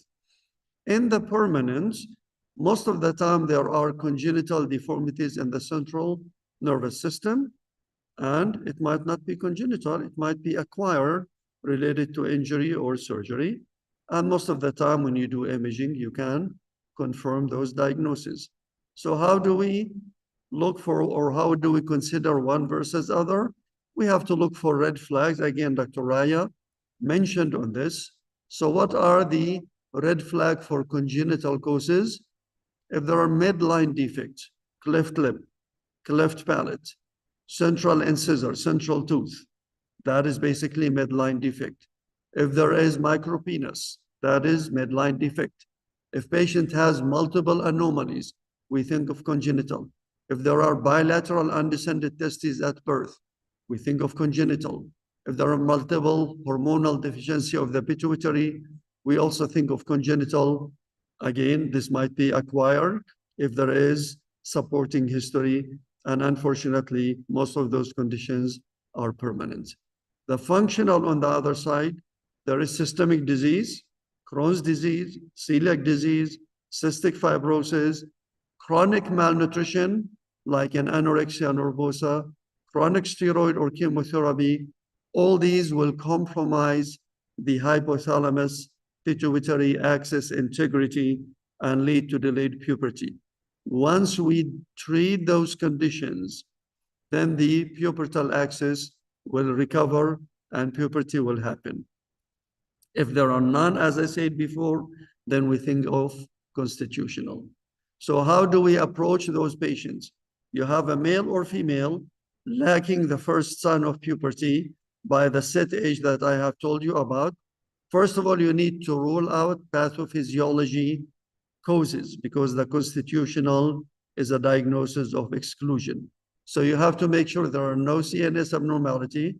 You have to make sure there are no dysmorphism, normal developmental assessment of your patients, and no other pituitary hormonal deficiency. You do need to ask about family history because it supports the diagnosis of constitutional. Okay, you did the history and physical. Now you need to do the initial workup.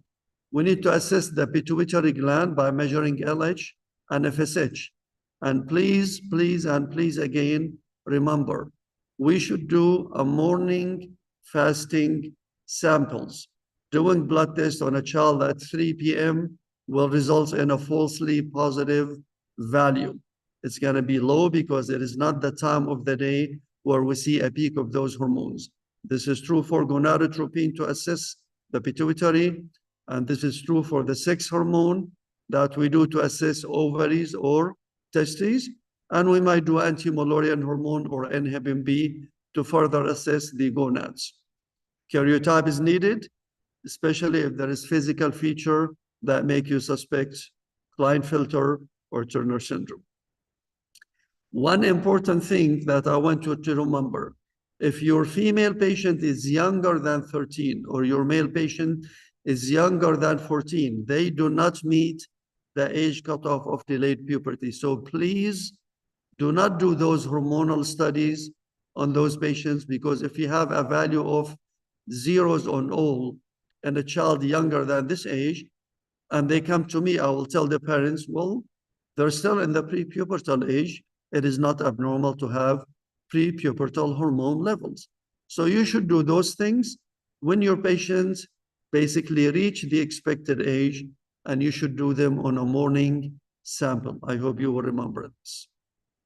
The GnRH stimulation test is something I don't expect you to do in your clinic, but I want you to know that random morning samples might not diagnose all conditions, or sometimes they might be abnormal, but then when we do the stimulation test, it shows normal results. That tells me that there are normal hypothalamic pituitary gonadal axis, even though the random baseline morning level is low. So the stimulation test basically overrule the random test, but I don't expect you to do that in your clinic. You do need to know that there are some limitations because the stimulants are different and not always available. The sample timing after the stimulation is a little bit not standardized, and the cutoff values is debatable between using one number versus another number. So leave this headache to the pediatric endocrinologist, but keep in mind that this is something that your patient might need, you might need to tell your patients about. What else do you need to do? Of course, we need to do bone age, and we expect it to be delayed. Definitely, you have to do pelvic or testicular ultrasound, especially if you see in your lab values that gonadotropin level is good or normal, but testosterone or estradiol is low, then you need to do to document gonadal dysgenesis, or basically absence of gonads. And then we need to do brain MRI if the central level of hormones, the gonadotropin at baseline or with the stimulation test are not responding, then we have to do pituitary MRI to look for atrophy, congenital abnormalities, or even tumors sometimes. Again, Dr. Aya went into classification. You made your workup, you made your physical exam. Now you categorize your patient into two main categories, either hypergonadotropic hypogonadism. This means that the pituitary is doing its job, but the gonads are not responding. First of all, you need to rule out Turner syndrome in females, Klinefelter in males, but there are other conditions where gonads might not be responding to stimulation.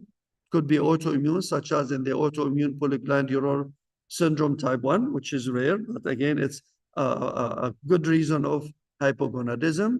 Patient who had chemotherapy or radiation or even physical trauma to the gonadal area will have the hypogonadism. The second category is the hypogonadotropic. So in this one, the pituitary is not doing its job. It is not doing the central stimulation, and as a result, gonads are not making the sex hormone. Again, congenital, the two common ones we have to keep in mind, Coleman syndrome, especially in the case of absence of a smell function, anosmia, or Prader-Willi syndrome in a child who has hypotonia and developmental delay. It could be acquired, as I said, in the case of tumors, surgery, accidents, or infection. It could be secondary to chronic malnutrition, and this will be temporary or transient, not necessarily permanent, or other chronic diseases. So if the past medical history of your patient is negative, the developmental assessment is normal, growth velocity is normal, even though if it's below 5th percentile, but it is the same level, the Z-score is not dropping, and your physical exam is normal, then you assume that this patient has the constitutional, which, as we said before, it is the most common cause. How do we treat patient, whether it is constitutional or non-constitutional? Simply, we have to give them hormonal replacement. And I'm not going to go over details. Dr. Raya have gone through some details. So let me quickly tell you, testosterone in males, estradiol in females, a no-brainer decision. But in testosterone, we always do the injectable. We do not do any other form of testosterone when we start. And we start with a low dose, 25 to 50 milligram every 3 to 4 weeks. And we give them cycles of 3 to 6 months. And then we reassess them. So basically, we reevaluate every 6 months. We stop the treatment for 2 months we reassess physically and hormonally to see if the levels have changed or not. In females, it's a little bit more complicated because there are different forms of estradiol. The preferred one is the 17 beta-estradiol, and there are different products, either oral, transdermal, vaginal, and we always prefer to use the patches or the transdermal. Again, the reference is not shown in the slide, but it's from the Endocrine Society, 2018. It shows clearly what are the starting dose that you can do with each one. But once again, you need to keep in mind, we prefer to do the transdermal or the patches in female, the injectable testosterone in males. How soon do we start? In females, if you make a diagnosis of Turner syndrome, we should start around the age of 11. If we make a diagnosis of constitutional, the female reaches the age of 13 and no puberty, then we start after the age of 13. As I said, about 1/8 of the adult dose. The patches, we increase them gradually. There was a question from one of the physicians in a similar case, a female with hypogonadism, does she need to take oral contraceptive or she need to take estrogen? The answer is you need to start with estrogen, and only after 2 years or after starting the bleeding, you can give a combination of estrogen, progesterone as an oral contraceptive or as separate, but you do not start that from the beginning. You start with estrogen only. Once we finish 18 months of cycles of stimulation and patients still not responsive, then the constitutional diagnosis is no longer correct. Our patient will have either functional, if there is underlying condition, or other cause, in which case we do have to do genetic study, brain MRI if it's not done already, assess the other pituitary hormone, and then consider the fertility evaluation and preservation. And we don't do that at the pediatric clinic. We send them to IVF or adult endocrinology. So in summary, delayed puberty is the absence of the first sign of puberty by the age of 13 in females, 14 in males. Constitutional is the most common cause in both gender, and there is family history in more than 50% of cases. Delayed bone age and lower height percentile is almost always the case. And hormonal replacement is the initial management, and you should proceed gradually by escalating the dose and adding other hormones. Thank you so much.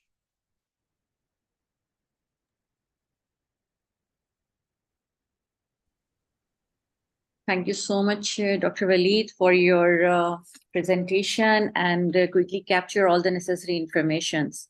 And I want to thank all these speakers who actually answer in the Q&A box to save the time. For the sake of time, I have a couple of questions, but I will avoid them. And just a few questions which I received in the chat box. Question to Dr. Fatima, that how do you see that starting a hormone replacement therapy for women after early postmenopausal period, if no apparent breast cancer risk or uterine risk for the cancer? And how do you do if you decide to start it for the surveillance? With regarding monitoring, you mean regarding the monitoring during using hormonal replacement therapy? Usually we should check for if there is unscheduled bleeding, and if there is, we have to refer this lady to do endometrial biopsy.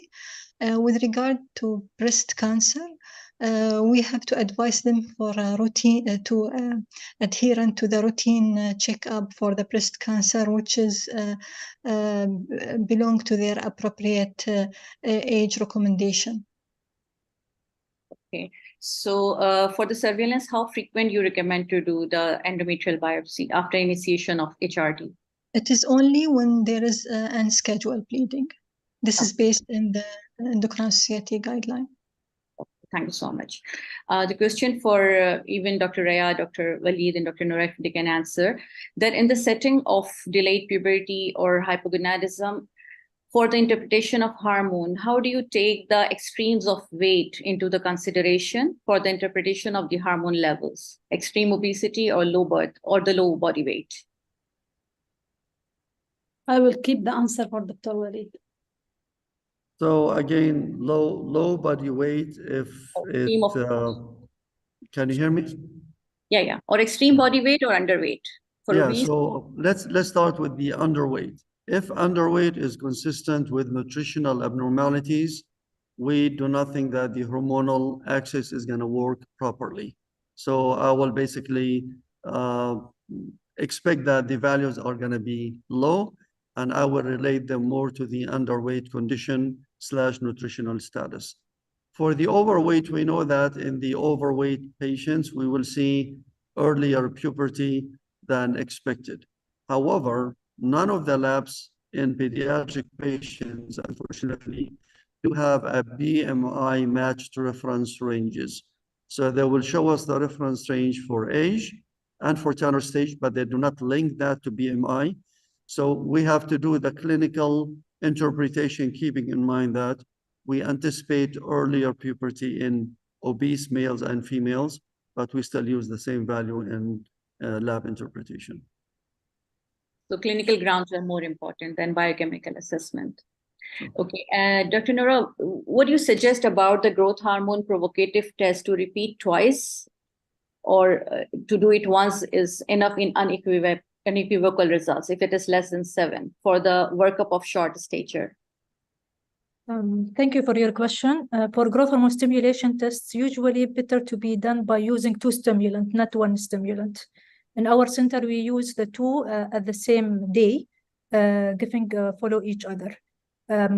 Some are doing like 1 medication. If it is, as you said, low, then yes, they have to do it again with different stimulant, better. And why 2 stimulant? This is to rule out the false negative results. You're right.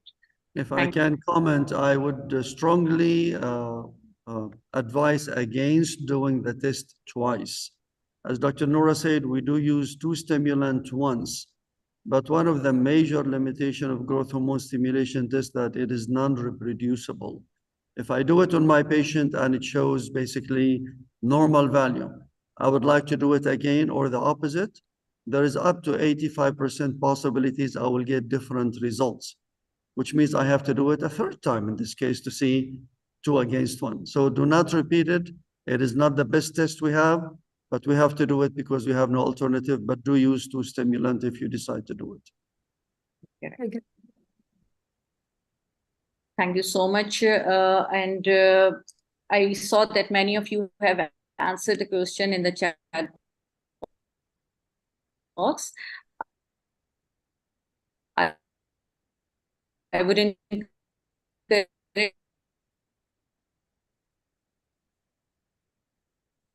You're breaking up, Dr. Fawzia.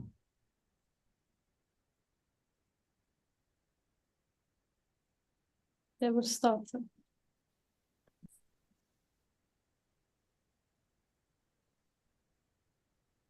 All the attendees that if you have some question, if you have answer, please go back to the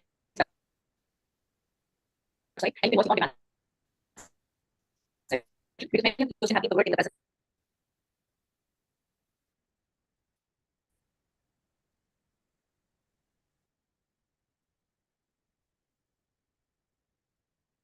At the same time, I have to go now. And I'd like to thank again all of you staff.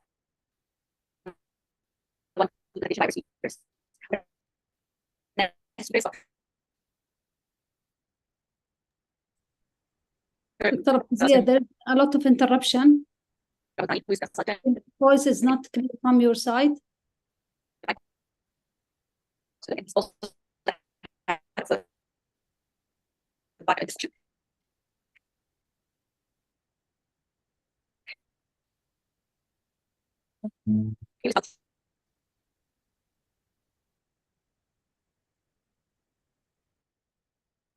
Okay, let me talk. Fawzia, okay. There is an issue with the sounds and voice with Dr. Fawzia. Let's move on. The next So the next talk is a talk sponsored by Servier, and it will be titled Glycoside MR Effectiveness and Safety. Our speaker is Dr. Satendra, and Dr. Satendra is sharing already his slide. He's a senior consultant endocrinologist and diabetologist and the head of department of endocrinology at the Prime Medical Center, Reef Mall and Burjman, Dubai. Welcome, Dr. Satendra, and you can start, please. Thank you, Dr. And thank you, I would like to thank organizers for giving me this opportunity, and very good evening to all of you. And it was really a wonderful virtual meeting, and even I learned a lot from all the esteemed speakers. So I'm going to discuss with you about glycoside MR, its effectiveness and safety in real world settings. So from pediatric endocrine and hormone replacement, now we will be going towards diabetes. So these are my disclosures, and this presentation is sponsored and paid by Servier. So if you see the sulfonylureas, they represent one of the oldest and most commonly used anti-hyperglycemic agents for the treatment of type 2 diabetes. So after the discovery of insulin, it was the first oral agents were sulfonylureas, and their the hypoglycemic activity of sulfonylureas was demonstrated in 1937. But the first generation sulfonylureas were approved in 1950, and second generation in 1984, and third generation in 1995. So we have more than, you can say, 70 years of history of sulfonylurea usage in people with type 2 diabetes, and they are one of the oldest oral anti-diabetic agents. Besides that, sulfonylureas are still considered as one of the most effective oral anti-diabetic agents. And this is the network meta-analysis of 75 randomized controlled trials, including more than 33,800 patients, where sulfonylurea like glycoside MR was compared with other sulfonylureas, DP4 inhibitor, SGLT2 inhibitors, and meglitinides and bigonamides. And what they found that the sulfonylurea like glycoside MR, it is very potent, and it can bring down the HbA1c up to 1.5%. And currently only the oral medications, only the oral GLP-1 receptor agonist is equipotent or slightly more potent than glycoside MR sulfonylurea. Now, if you see the positioning of sulfonylurea in 2023 American Diabetes Association standard of care, they are positioned in the group which is considered to be effective in terms of reducing hyperglycemia. So they are considered as highly effective, and they are positioned with GLP-1 receptor agonists, metformin, SGLT2 inhibitors, and TZDs. And so they can be used after metformin in selected group of patients. Now, due to the progressive nature of type 2 diabetes, many patients, they require sulfonylureas as third, fourth, or even second line agents, and we'll discuss that in EDES guidelines. So no, it's needless to say that sulfonylurea still remains an important part of type 2 diabetes management. Now, EDES guidelines are more practical, and here I'm not discussing the patients who have established atherosclerotic cardiovascular disease or heart failure, history of a stroke, or having chronic kidney disease. There, we prefer the medications like GLP-1 receptor agonists and SGLT2 inhibitors. And that is there in nearly up to 30% of patients have those comorbidities. But the majority of the patients who do not have those comorbidities, we follow this algorithm. And here, if you see, after metformin, sulfonylureas can be used if the access to healthcare is a problem, or if the cost is an issue. There's so many patients who belong to lower socioeconomic status and who do not have insurance. And in developing countries, this is a bigger problem.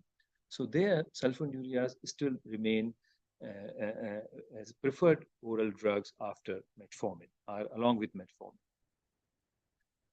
So I'm going to discuss with you now this real-world study of glycoside MR versus sitagliptin. So let's see what is the difference between these two molecules. Now, the aim of this study was to compare the effectiveness and safety of glycoside modified release preparation to sitagliptin as second-line type 2 diabetes treatments in real-world patient population. And the primary outcome was the time to HbA1c level of less than 7%.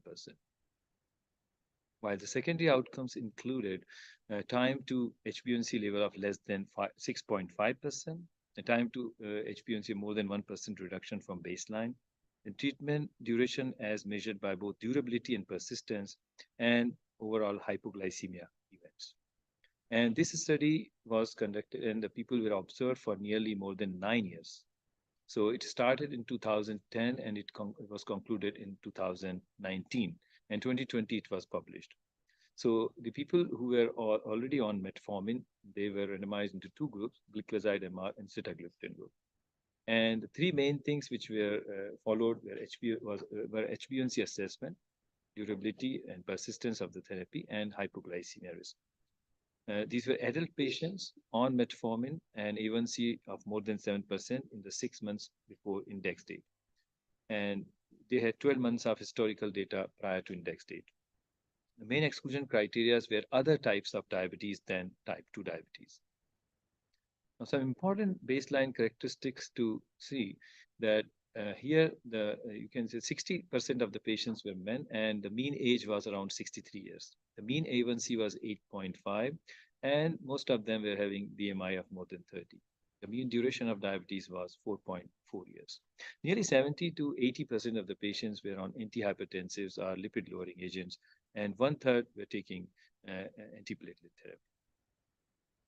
So the primary outcome, the results were quite astonishing, and the time to achieve HbA1c less than 7% was in favor of glycoside MR. So there was rapid separation of the curves in favor of glycoside. This dark pink color is the glycoside group. And you can see that from 3 months onwards, this graph started even much before that, it started separating. And there was 34% more likely to reach target of HbA1c less than 7% with glycoside MR versus sitagliptin. Now, if you see the secondary outcome, the key secondary outcome, which included time to achieve A1C of less than 6.5. Again, you can see the rapid separation of curves in favor of glycoside MR. And the 51% more likely to reach target of A1C of less than 6.5% as a ratio is 1.1 in favor of glycoside MR versus sitagliptin. So no doubt, the glycoside MR has shown more potency and the the desired HbA1c target was achieved much earlier and in more number of patients who were on glycoside versus sitagliptin. Another assuring observation in this study was that the durability and persistence was equal. So here we can see that as long as the drug was used, the effect persisted. As we know, it was contrary to the popular belief that when we use sulfonylurea, they will fail early in comparison to other medications. But this was the finding which has suggested that as long as glycoside was used, it has shown the similar durability and persistence as with sitagliptin. Now, there was slightly increased risk of hypoglycemia in patients with glycoside MR, but it was not at the level of significance.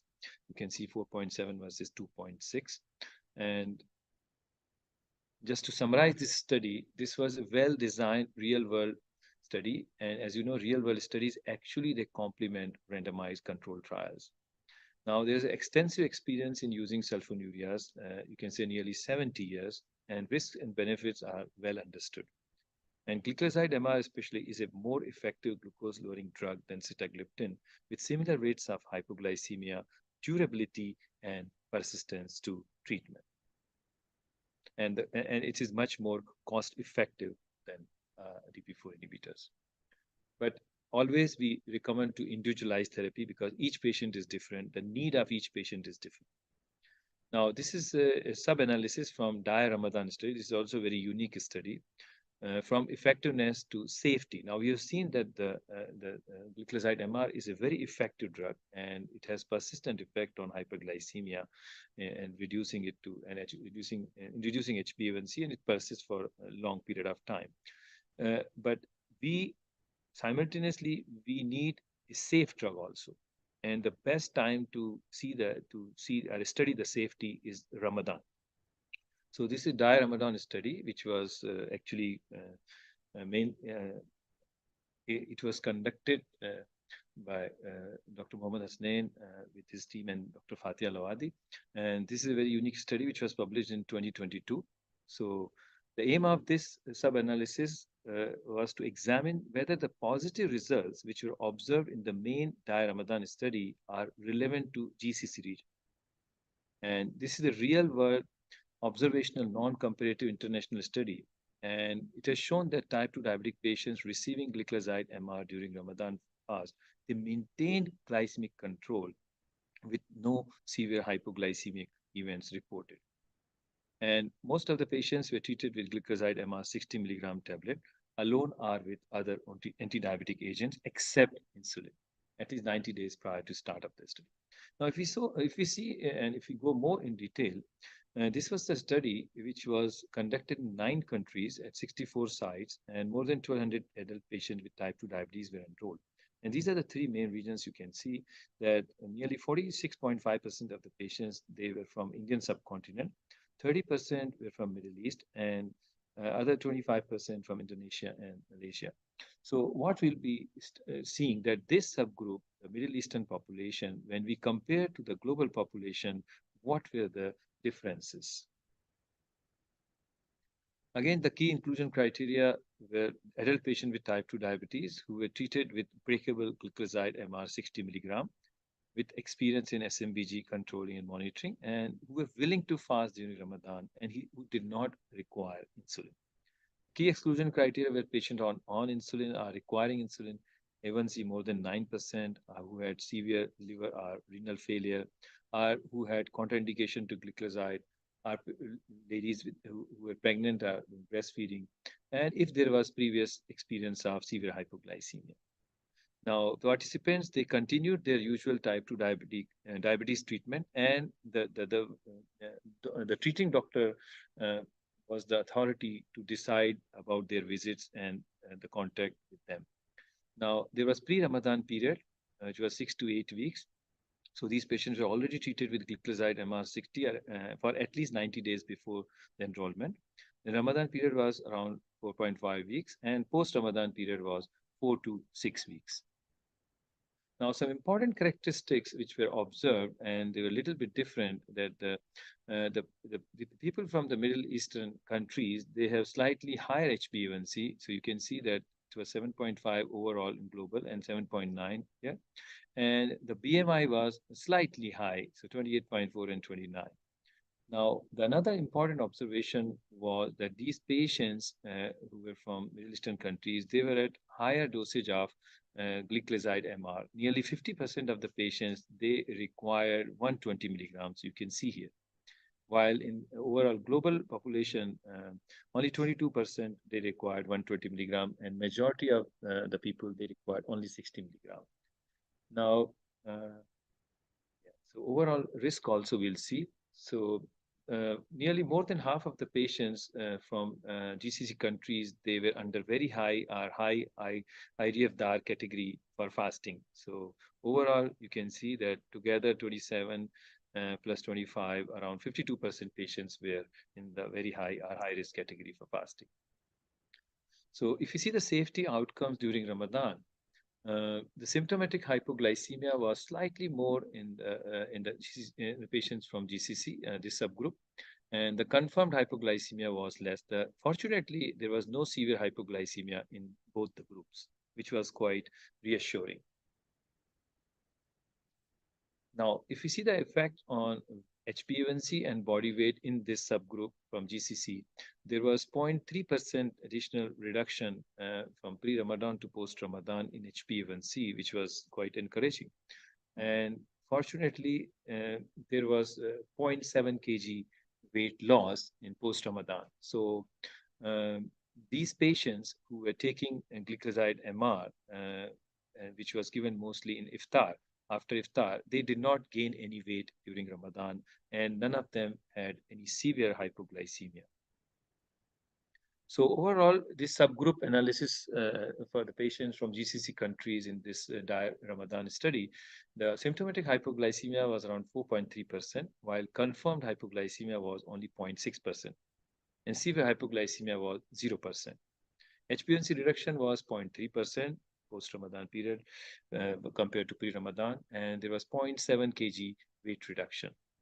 So the data was quite reassuring, and though most of the people were taking 120 milligram of glycoside MR, they did not show any worrisome features.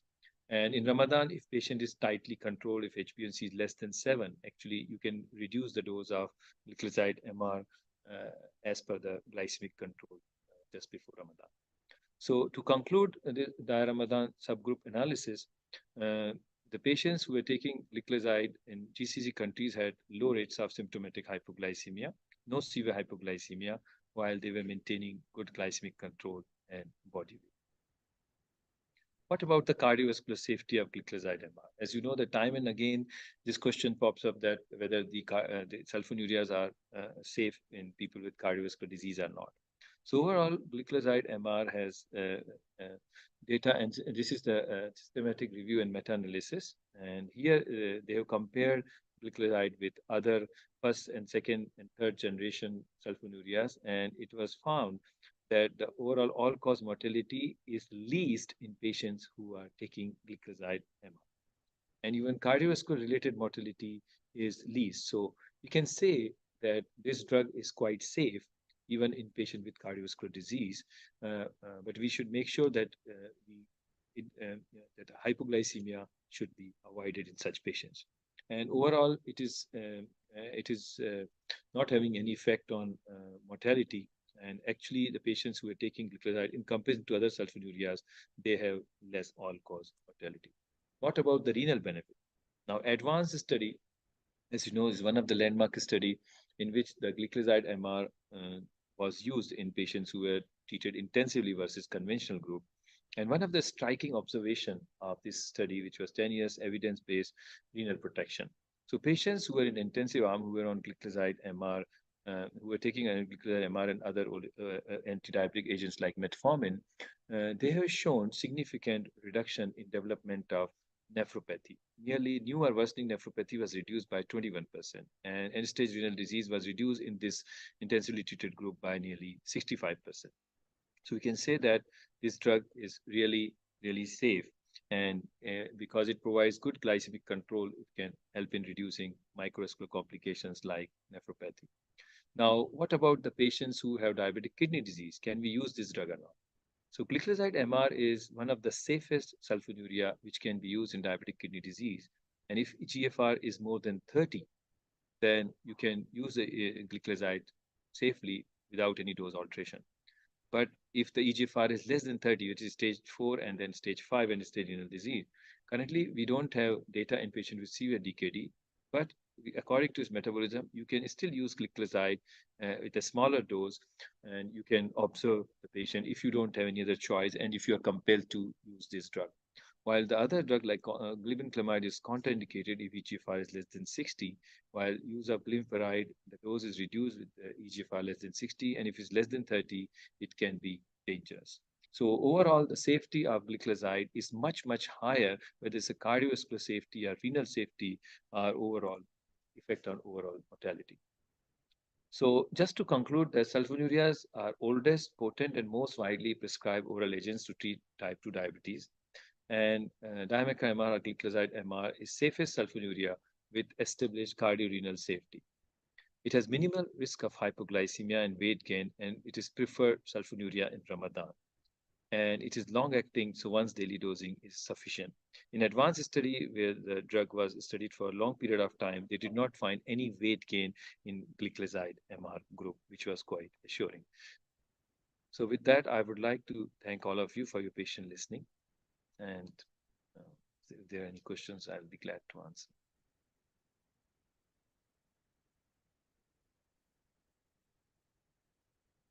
Thank you, Dr. Multani, for your presentation. And actually, you covered all the important aspects, which usually we have questions about the use of sulfonylurea. I would like to know your thoughts about when the patient develops some chronic renal impairment. Do you prefer to change the dosing or the timing of these medication in the patient who has been taking the tablet before? Yes, because many of the medications, they require dose modification, except very few. And it depends on the control of the patient also. So if patient is tightly controlled, it is wiser to reduce the dose of gliclazide MR also. But if patient is not well controlled, then we can continue the same dose and we can monitor those patients, whether they are having any hypoglycemia or not. So it all depends on the baseline control. If patient is already on medication, how is his overall control? As I discussed with you that if you are starting in a patient with renal disease, you want to start sulfonylurea, then always start with a smaller dose and choose the safer sulfonylurea. As I told you, as per the cutoff EGFR, you can choose the sulfonylurea, especially if gliclazide MR is the safest one, so we can use that. But if the EGFR is less than 30, then just see if you don't have any other option, then you can choose a smaller dose, like we used to start with 30. But if you have other safer options, then we will go further. Okay, right.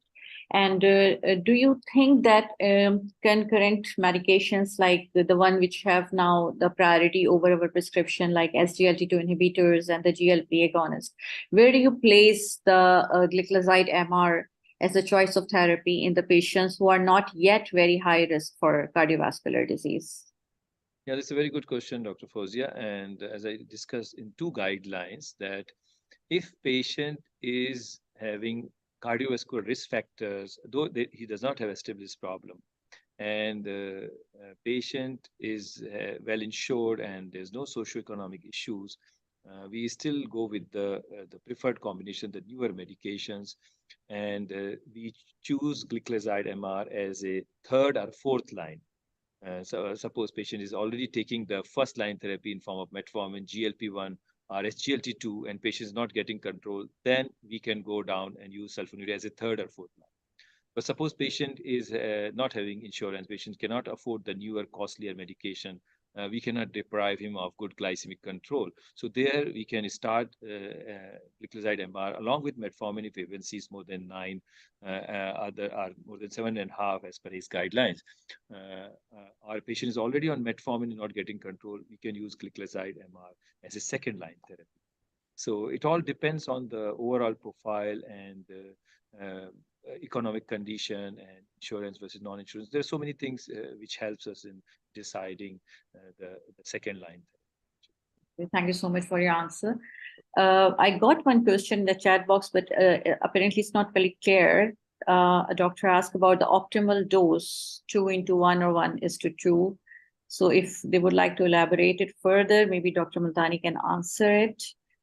And it seems that the gliclazide dose is better once a day or 2 times a day. So this is one of the questions.